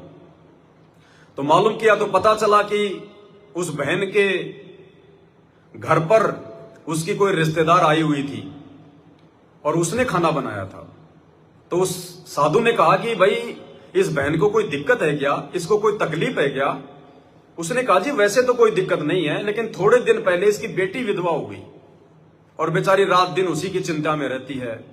हाय क्या होगा मेरी बेटी का, क्या होगा मेरी बेटी के बच्चों का, कैसे अपना जीवन जिएगी, पहाड़ जैसा दुख है उसके ऊपर। ये सोचती सोचती वो खाना बना रही थी, वो गुण वो विचार उस खाने में आ गए और उस संत ने खाया तो संत को भी जो है प्रभावित कर दिया। तो भाई और बहनों, एक छोटा सा सत्संग परमात्मा का पहले हम सुन लें। परमात्मा कबीर जी के भक्त थे, वो कहीं किसी अन्य पहुंच गए, किसी कोई भगतमती बहन थी यानी कोई सेविका थी, उसके वहां चले गए। परमात्मा के जाने के बाद ये अपने आप मनमुखी संत भी बन जाते हैं, लेकिन भक्ति करने से थोड़ी बहुत उनके अंदर वो साधु गुण अवश्य आ जाते हैं। उनसे आगे लाभ नहीं ना होता, लेकिन वो आध्यात्मिक मार्ग से परिचित अवश्य होते हैं। तो इस प्रकार का एक संत किसी अपनी सेविका के घर चला गया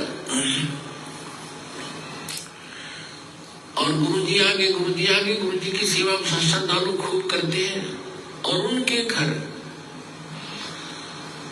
उस बहन के घर, जिसके घर वो गया था वो संत, उसके घर उसकी बहन आई हुई थी, उस लड़की की बहन, और उसकी इकलौती पुत्री थी, वो विधवा हो गई थी 1 महीना पहले। और उस लड़की ने, संत भक्त आए हुए थे, उसने भोजन बना दिया। उसकी बहन ने कहा बहन तू बना दे, मुझे कुछ और काम है और सेवा करती हूँ।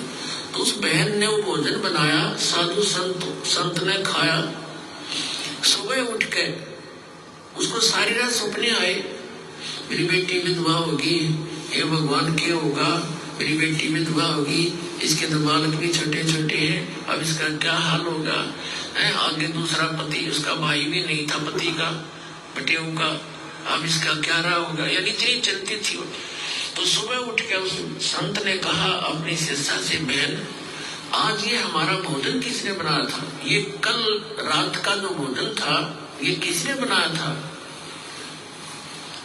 तो उसने बताया जी मेरी बहन आई हुई है, उसने बनाया था। अच्छा, क्या कोई आपत्ति है उसके ऊपर, कोई दुख है उसको? कहा महाराज जी घड़ा दुख उसका, तो नाम तो उसने नहीं रखा। उसकी एक बेटी थी और वो विवाह करा था, 2 बालक छोटे छोटे, उसके पति की मृत्यु होगी, विधवा होगी बेटी, यह बहुत दुखी है। तो पुण्यात्माओं, अब उसके द्वारा बनाए गए वो सोच विचार जो उसके थे उस अन्न में पहुंचे, और उस अन्न को खाने से उस संत भी डिस्टर्ब हो गया।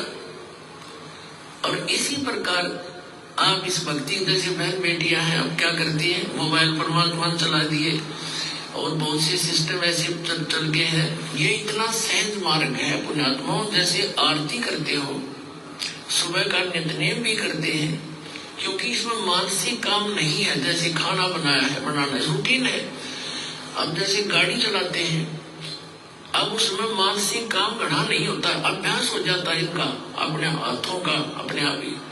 तो उसमें भगवान की भक्ति, जैसे आरती लगा दी, आरती भी करता रहे और काम भी करता रहे।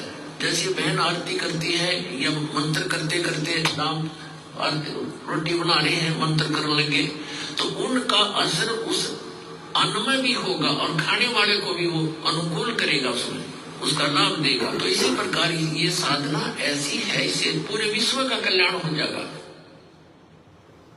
तो भाई और बहनों, हमें परमात्मा ने हर प्रकार की मर्यादाओं को लेकर कैसे सावधानी रखनी है, कहां कहां सावधानी रखनी है, अपने सत्संगों के माध्यम से सब कुछ पूर्व में जो है क्लियर किया हुआ है।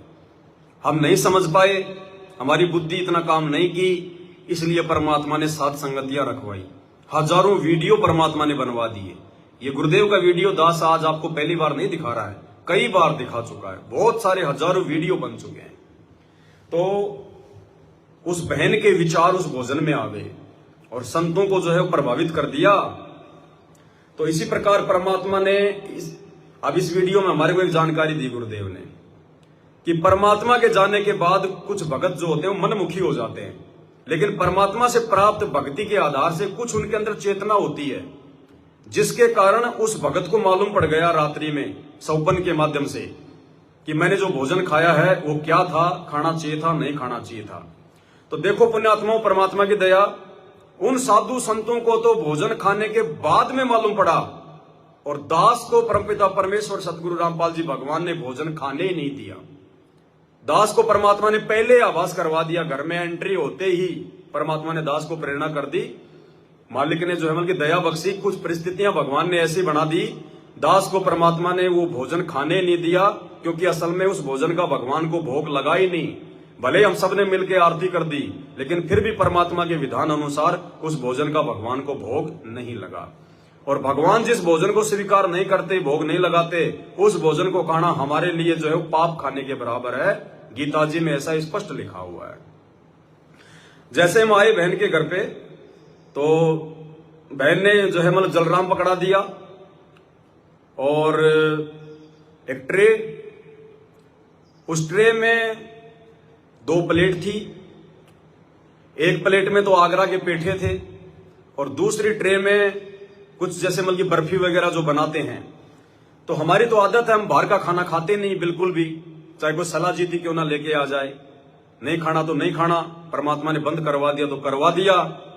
तभी हमारे इन तीनों गुणों के ऊपर यह कंट्रोल होगा, नहीं तो नहीं होगा।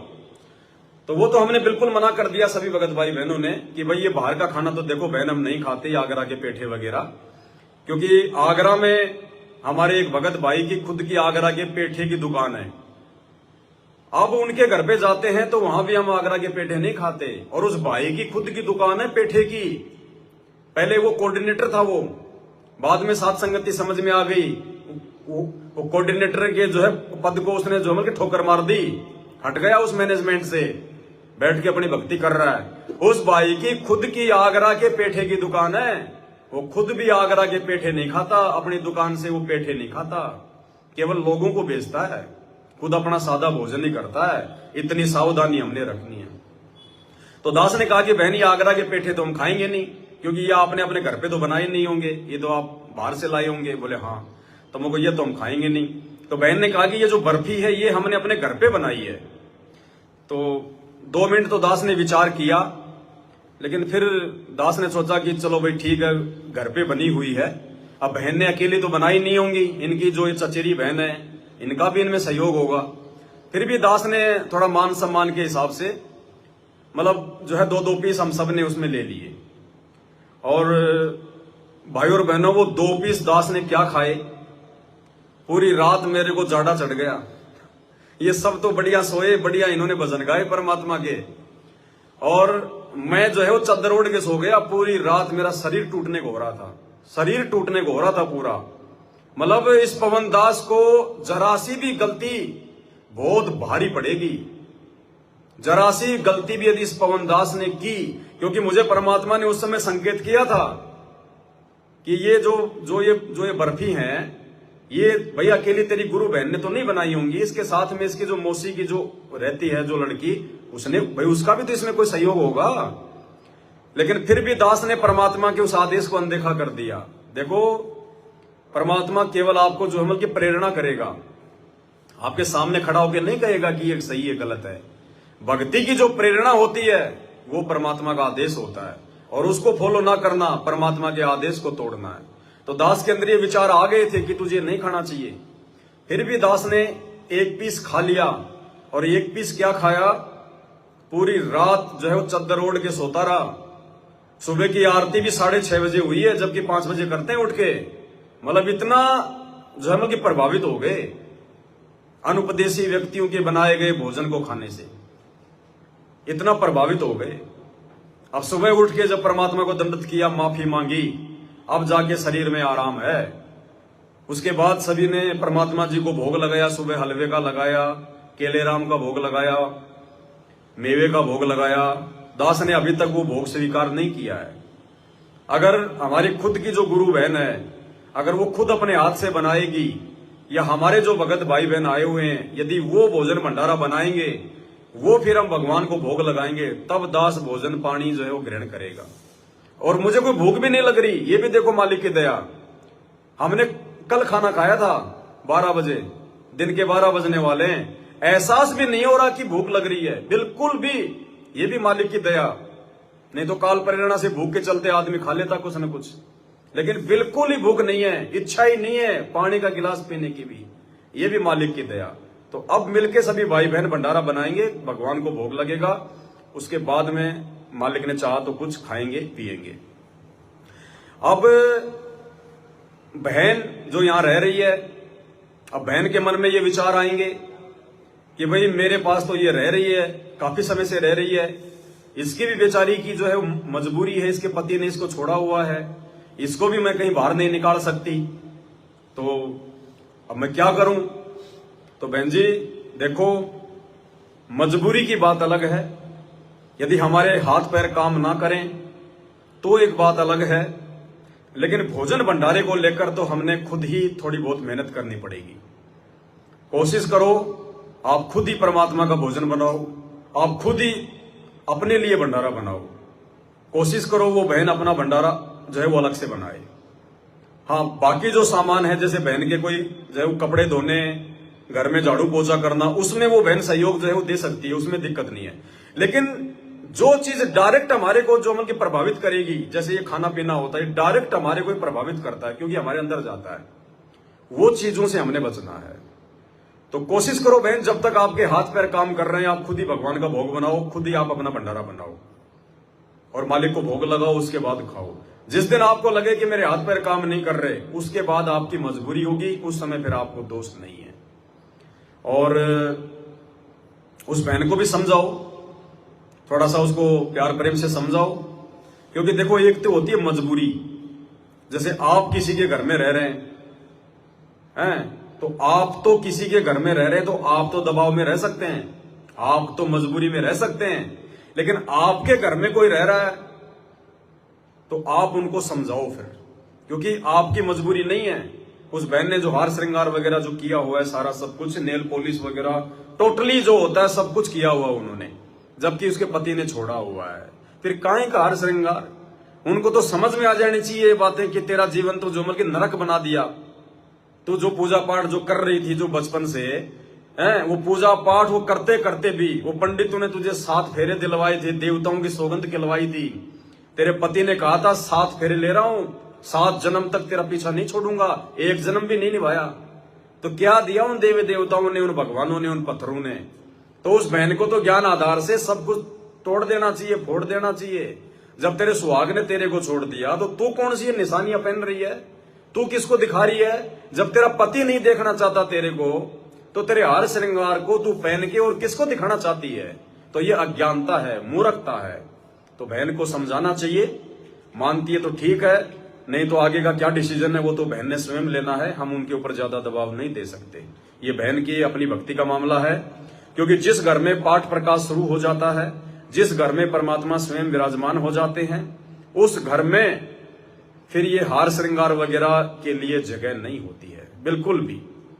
क्योंकि देखो फिर हमारा घर आश्रम बन गया, अब हम किसी आश्रम में जाएं, अपने गुरुदेव भगवान के आश्रम में, तो कोई सोना चांदी पहन के जाता है, कोई नेल पॉलिश लगा के जाता है, कोई फालतू की मेहंदी वेंदी आडंबर करके जाता है? जाने वाला भी अगर उसको विवेक है तो वो शर्माएगा कि जहां मैं जा रहा हूं वो कोई मेरे रिश्तेदार का घर नहीं है, वो आश्रम है। और आश्रम का मतलब मंदिर, मंदिर में कोई गलत काम नहीं, कोई पाखंड, कोई आडंबर नहीं। तो इस प्रकार से भाई और बहनों, भगत का घर, जिस घर में पाठ प्रकाश की वाणियां चलने लग जाती, वो आश्रम बन जाता है।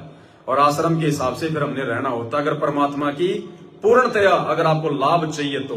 बाकी तो मालिक कहते हैं, जिन हरि जैसा सुमरिया ताको तैसा लाभ, ओसा प्यास न भाग ही जब लग दसे नहीं आब। पानी की ओस की बूंदे चाटने से प्यास नहीं बुझेगी, गटागट गिलास पे गिलास पीने पड़ेंगे। तो परमात्मा की पूर्ण मर्यादाओं में रहकर ही हम जो है परमेश्वर जी को प्रसन्न जो है वो कर सकते हैं। और भी बहुत सारी बातें हैं। ये फेसबुक पे दास कुछ देख रहा था, एक फोटो आई है मेरे सामने, ये देखिएगा। ये जीने की राह एक पुस्तक है जो हमारी गुरु बहन है, कोई ये सतलोक आश्रम मैनेजमेंट हरियाणा से जुड़ी हुई है। ये किसी को ज्ञान गंगा पुस्तक दे रही है। भाई और बहनों, आप इस फोटो को ध्यान से देखिएगा, ध्यान से देख लो आप इसको।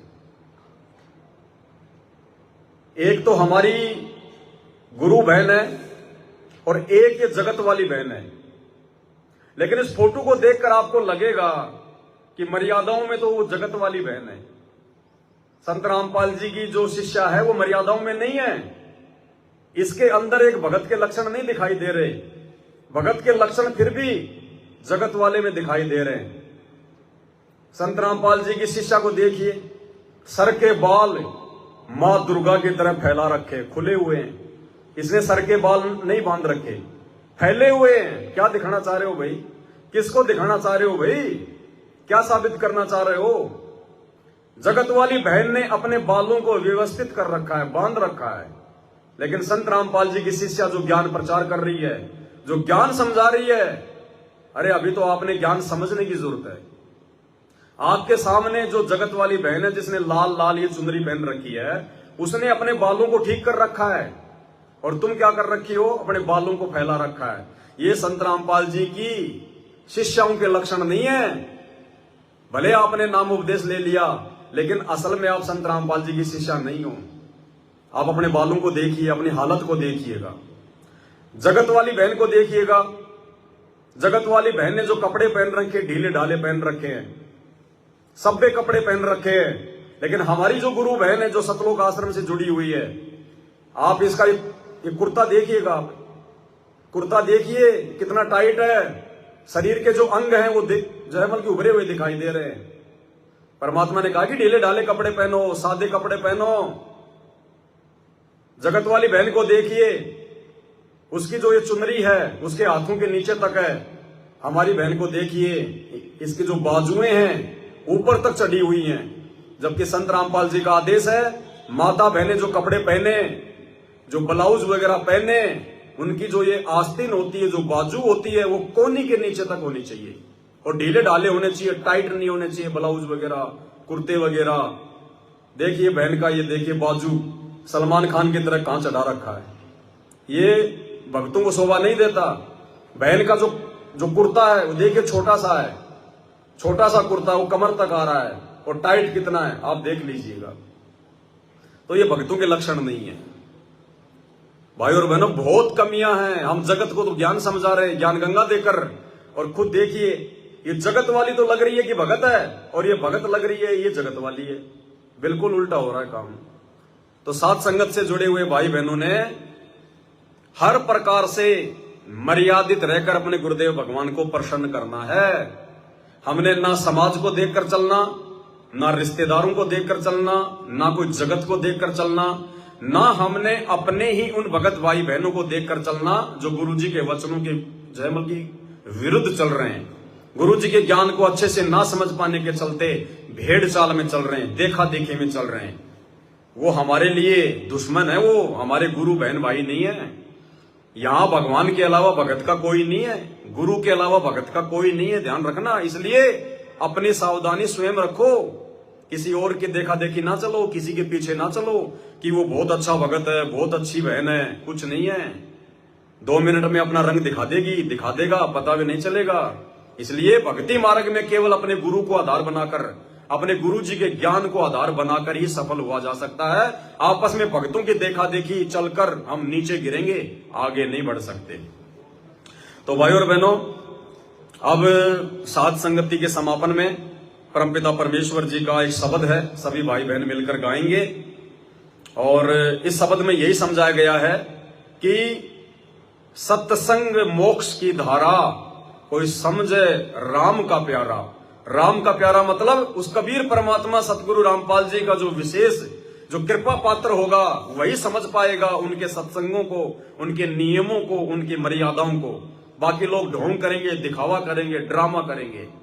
और किन किन आत्माओं ने परमात्मा के सत्संगों को समझा, और किन किन आत्माओं ने परमात्मा मिलने के बाद भी उनकी बातों पर ध्यान नहीं दिया।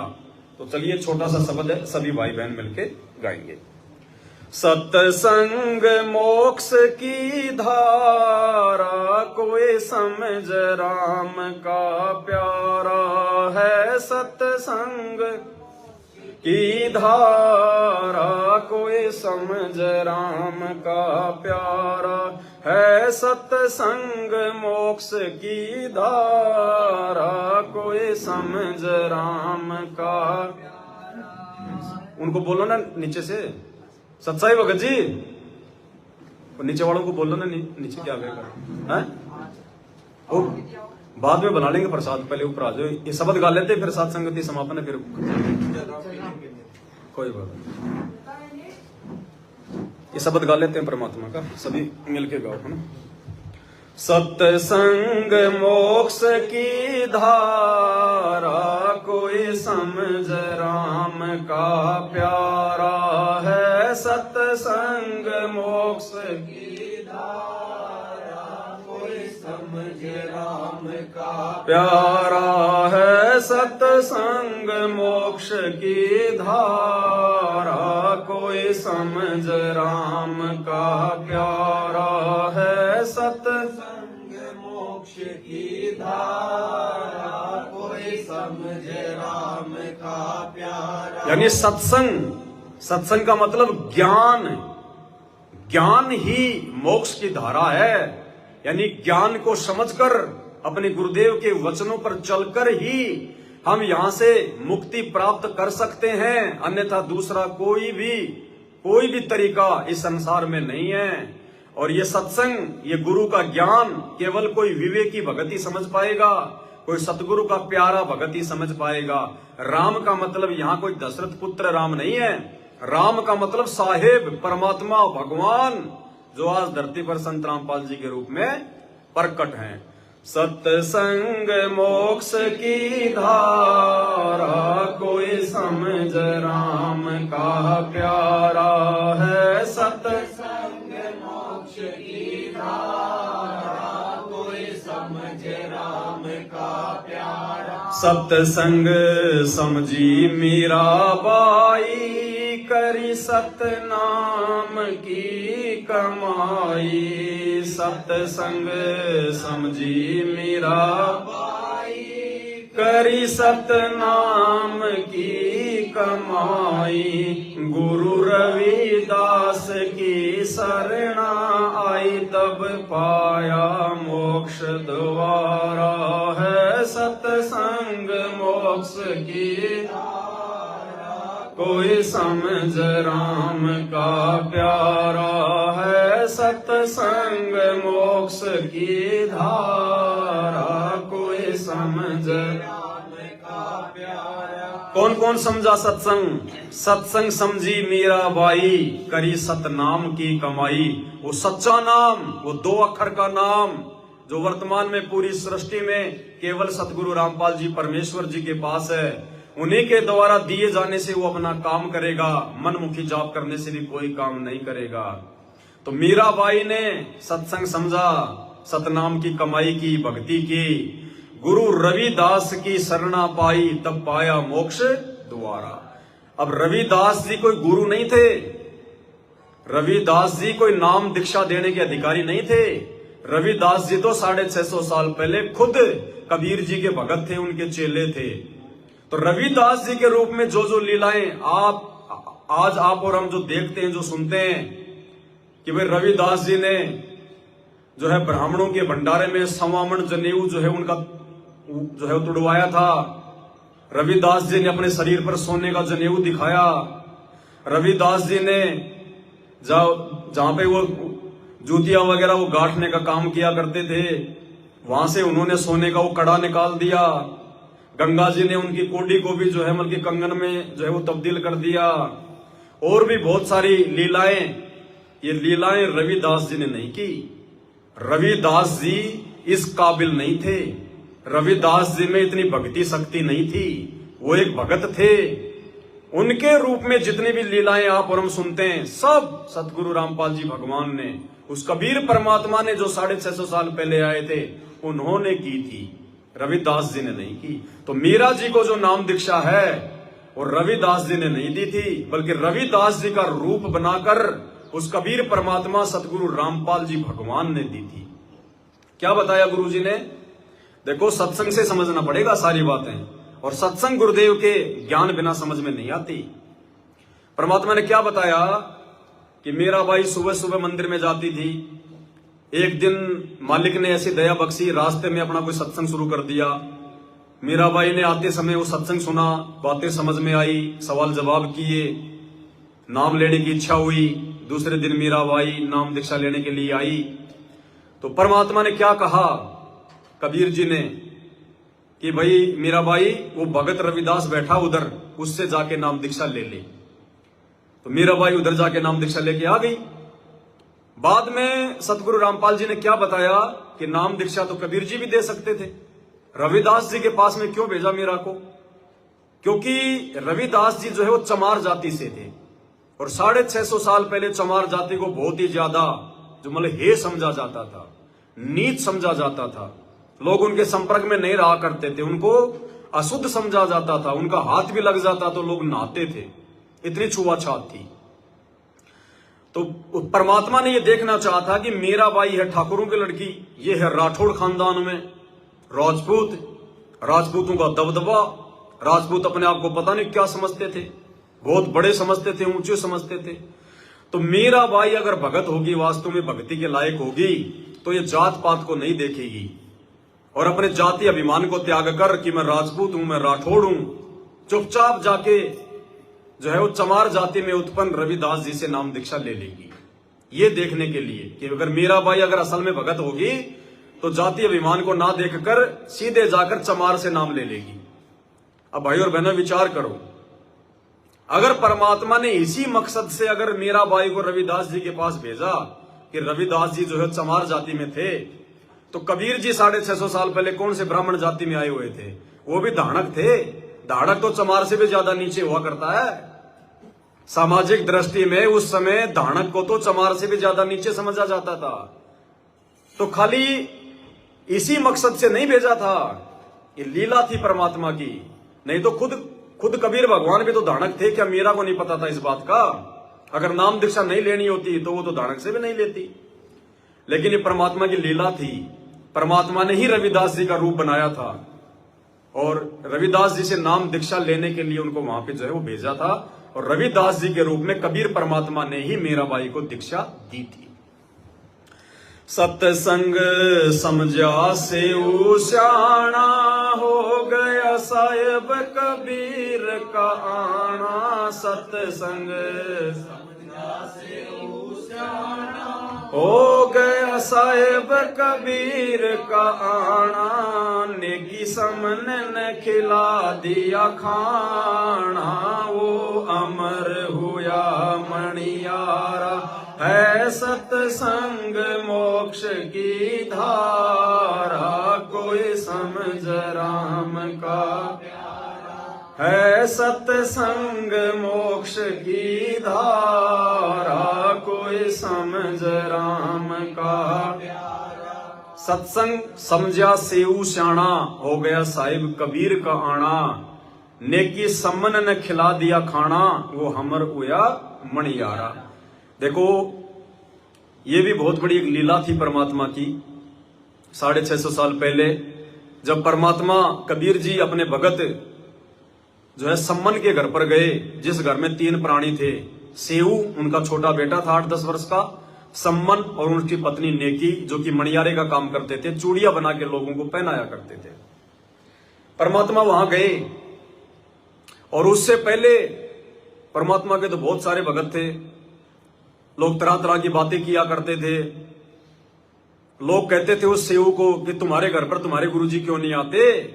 अरे तुम्हारे गुरुजी तुम्हारे घर पर नहीं आएंगे, क्योंकि तुम्हारे गुरुजी के तो बड़े बड़े भगत हैं, सिकंदर लोधी जैसे, वीर सिंह बघेल जैसे, बिजली खान पठान जैसे, और तुम मणियारे, तुम गरीबों के घर पे थोड़ी आता, तुम्हारा गुरु तो बड़े बड़े लोगों के घर पे जाता है।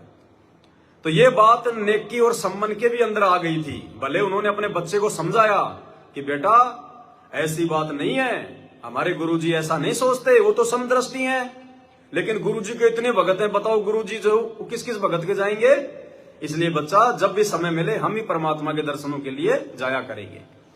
लेकिन मन में कहीं ना कहीं उनके भी ये बात हो गई थी कि भाई हम जैसे गरीबों के घर पे गुरुजी क्यों आएंगे? गुरुजी के तो बड़े बड़े भगत है।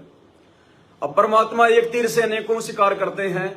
उधर जो कमाल नाम का लड़का था जिसको मुर्दे से जिंदा किया था भगवान ने, उसको घमंड हो गया, अहंकार हो गया उसको कि मेरे जैसी सेवा कबीर जी की कोई नहीं कर सकता। अहंकार भी परमात्मा ने तोड़ना होता है, अहंकार भगवान का तो खड़ा एक्सीडेंट है। तो एक समय परमात्मा ने कहा कि भाई मैं अपने एक भगत के घर पे जाता हूं, थोड़े दिन बाद आऊंगा। तो शेख फरीद बोला कि भगवान आप अपने दास को भी अपने साथ ले चलो, क्योंकि शेख फरीद भी उस समय परमात्मा की शरण में आ गया था, जो मुसलमान धर्म से था, जो कुएं में लटक के साधना करता था 12 साल तक जिसने साधना की थी। तो शेख फरीद ने कहा, आधीनी से कहा कि भगवान अगर आपकी आज्ञा हो तो आपका दास भी आपके साथ में चले। बोले भाई चल, कोई बात नहीं। उधर से जो कमाल था उसने कहा कि गुरुजी मेरे बिना कहां जा रहे हो, मेरे बिना आपकी सेवा कौन करेगा। हाँ बोले भाई बात तो सही है, तू भी आ जा। तो उसको भी साथ ले लिया। भगवान ने दिखाना था कि भगत क्या होते हैं, सेवा क्या होती है। अब तीनों नेकी सम्मन के घर पे चले गए और रात्रि में जाके शाम के समय उन्होंने जो है दरवाजे को खटखटाया। उन्होंने तो भगवान खड़े, सामने देखा तो भगवान खड़े हुए हैं, दो भगत खड़े हुए हैं। वो आंखों को मसलने लगे बार बार कि हम कोई सपना तो नहीं देख रहे हैं। गुरुजी हमारे घर पे, हम जैसे दो कोटि के जीवों के घर पे, निर्धन के घर पे गुरुजी। थोड़ी देर बाद परमात्मा ने कहा, अरे दरवाजे पे खड़ा रखोगे या अंदर भी लेके चलोगे। तब उनकी वो चेतना टूटी और गुरुजी को अंदर बैठाया, जैसा भी उनके घर में व्यवस्था थी। अब परमात्मा ने क्या बताया, भाई वो तो रोजाना अपने घर पे खाना खाते थे, उस दिन उनके घर में आटा क्यों नहीं। अरे भगवान आता है उस समय तो भगवान तो दया कर देता है, मेहर कर देता है। भगवान के आने के बाद तो कोई जो है कमी कोई रहती नहीं।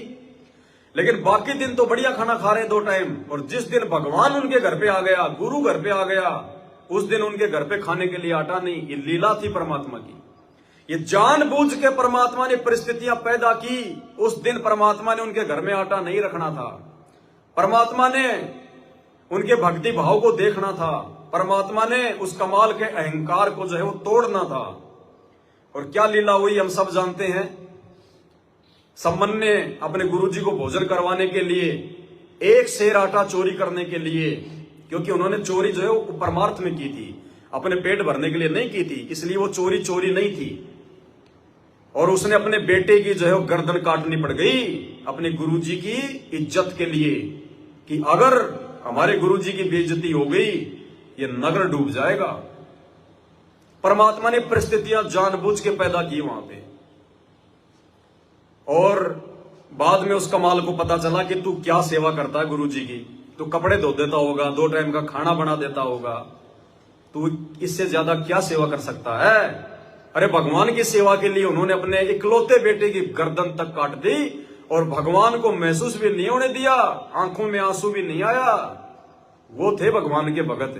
तो परिस्थितियां परमात्मा ने जानबूझ के जो है प्रकट की। तो भाई और बहनों, वर्तमान में भी नाम उपदेश के बाद मर्यादा में रहते रहते भी यदि किसी भगत पे इस प्रकार की छोटी मोटी कोई आपत्ति आती है, कोई दुख या परेशानी आती है, तो मायूस मत होना, डरना मत कि मेरा नाम टूट गया, मेरा ये हो गया। नाम टूटेगा तो आपको अच्छे से पता चल जाएगा।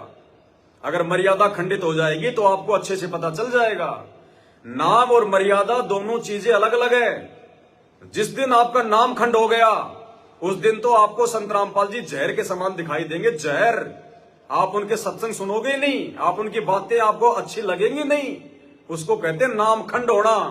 जिस नाम खंड के डर पे संगत को बेचारी को डरा डरा के इन सतलोक आश्रमों में संत रामपाल जी के नाम की आड़ में ज्योति पाठ और दान के नाम पे लूटा जाता है। अरे जो बेचारा नाम केंद्र पे जा रहा है नाम शुद्ध करवाने, अरे उसका नाम कहां से खंड हो गया। जिसका नाम खंड हो जाएगा वो तो शकल भी नहीं देखेगा संत रामपाल जी की, ना उन नामदान सेंटरों की, ना उन जो है मल के आश्रमों की। उनकी मर्यादा खंडित होती है। और जब मर्यादा खंडित होती है तो मर्यादा जब खंडित होती है तो आपकी भक्ति में रुचि नहीं बनेगी। आपकी भक्ति में रुचि नहीं बनेगी, आरती करने में आपकी रुचि नहीं बनेगी। आप जी जो है बल्कि गफलत करने लग जाओगे, सत्संग सुनने में आपकी रुचि नहीं बनेगी। उसको कहते हैं मर्यादा टूटना। और नाम टूटने का मतलब होता है गुरु जी आपके हृदय से बाहर निकल जाते हैं, आपको परमात्मा फिर अच्छे भी नहीं लगेंगे। तो अगर छोटी मोटी ऐसी कोई तकलीफ आ भी जाती है और यदि भक्ति से आपकी रुचि नहीं हट रही है तो समझ लेना कि परमात्मा आपकी जो है कोई परीक्षा ले रहा है। आपके भक्ति भाव देखना चाहता है परमात्मा। उस समय आपने और ज्यादा होशियार हो जाना है। तो हर चीज में, हर पंक्ति में, हर शब्द में परमात्मा के संकेत छुपा हुआ है। और भी बहुत सारे संकेत हैं इन बातों में, लेकिन इतना समय नहीं है, इसलिए दास शॉर्ट में बता रहा है।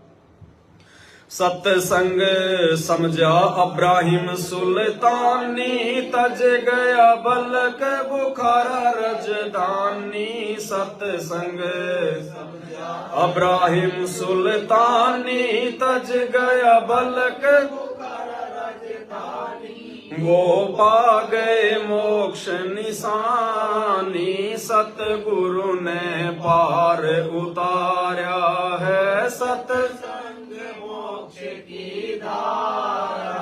कोई समझ राम का प्यारा है सत्संग मोक्ष की धारा। कोई समझ राम का प्यारा सत्संग ना समझा रावण अभिमानी, मर गया करवा के कुन बागानी। सत्संग ना समझा रावण अभिमानी, मर गया करवा के कुन बागानी। मंदोदरी थी शानी, ले लिया मुनिंद्र गुरु का सहारा है सत्संग मोक्ष की धारा।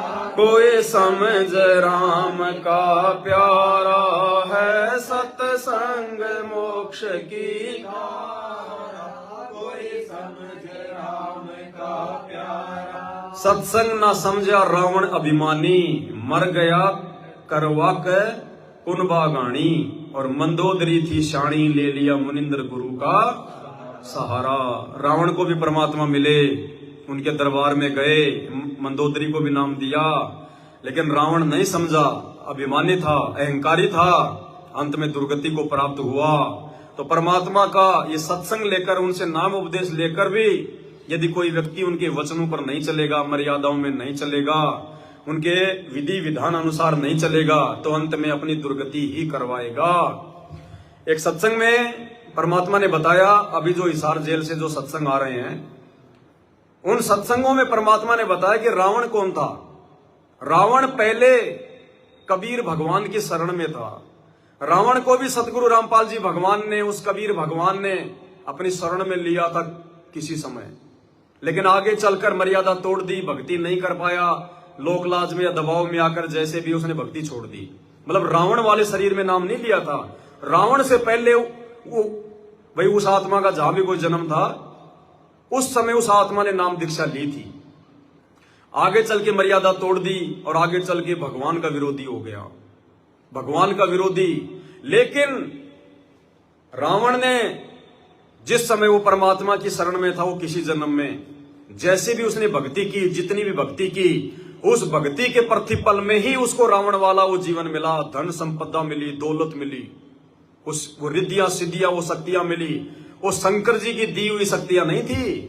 जैसे रावण किसी नीम हकीम गुरु के कहने पे जो है भगवान शंकर की पूजा करता था, अपना इष्ट मानता था, लेकिन वो शक्तियां जो रावण के पास में थी, आकाश में उड़ जाने की, देवताओं को हराने की, 33 करोड़ देव देवताओं को जेल में डालने की, सोने की लंका बनाने की, छोटा बड़ा रूप बनाने की, अंतर ध्यान होने की, वो सिद्धियां, वो शक्तियां शंकर भगवान के कारण नहीं थी, शंकर भगवान की भक्ति से नहीं थी।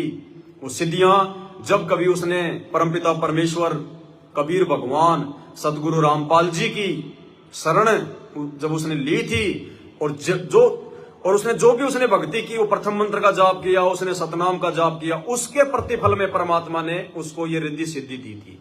अन्यथा विचार करो भाई और बहनों, रावण ने शंकर भगवान के निमित्त होकर, अपना भगवान मानकर, इष्ट मानकर 10 बार अपने हाथ से यहां से अपना शीश काटकर उसके चरणों में चढ़ा दिया। और हम लोग सुनते हैं कि जब राम रावण युद्ध हुआ और रामचंद्र जी ने जब 10 बार उसका सिर काटा, तो 10 बार उसको शंकर भगवान ने वापस भी दे दिया। यानी उसका एक सिर कटता, दूसरा लग जाता, दूसरा कटता, तीसरा लग जाता। जितने शीश उसने शंकर भगवान के चढ़ाए, उतने शीश उसको वापस मिल गए।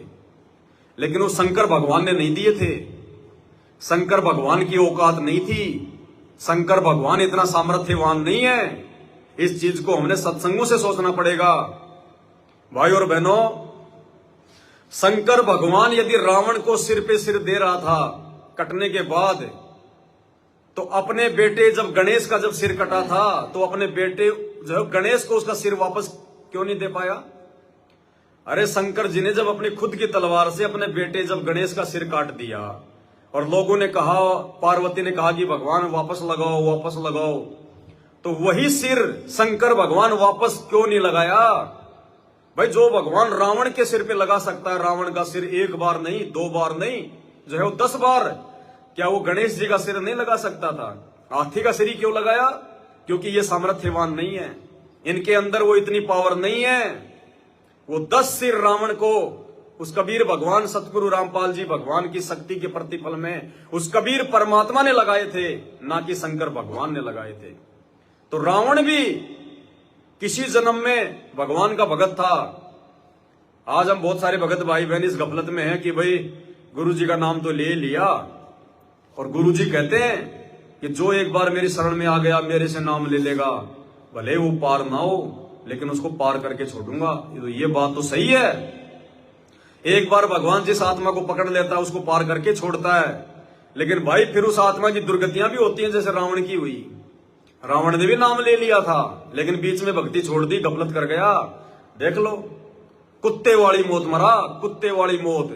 तो भाई फिर ये दुर्गतियां भी होंगी, भिखारी का जन्म भी लेना पड़ेगा, एक गरीब का जन्म भी लेना पड़ेगा, एक्सीडेंट भी होंगे, पैर भी टूटेगा, आंख भी फूटेगी, भयंकर भयंकर रोग भी होंगे, कोट भी लगेगी, पता नहीं क्या क्या दुख तकलीफ होंगी। इसलिए इसी जन्म में हमने अपना मोक्ष करवाना है, अपना बेड़ा पार करवाना है। अगले जन्म की सोचनी भी नहीं है कि आगे क्या होगा और क्या नहीं होगा।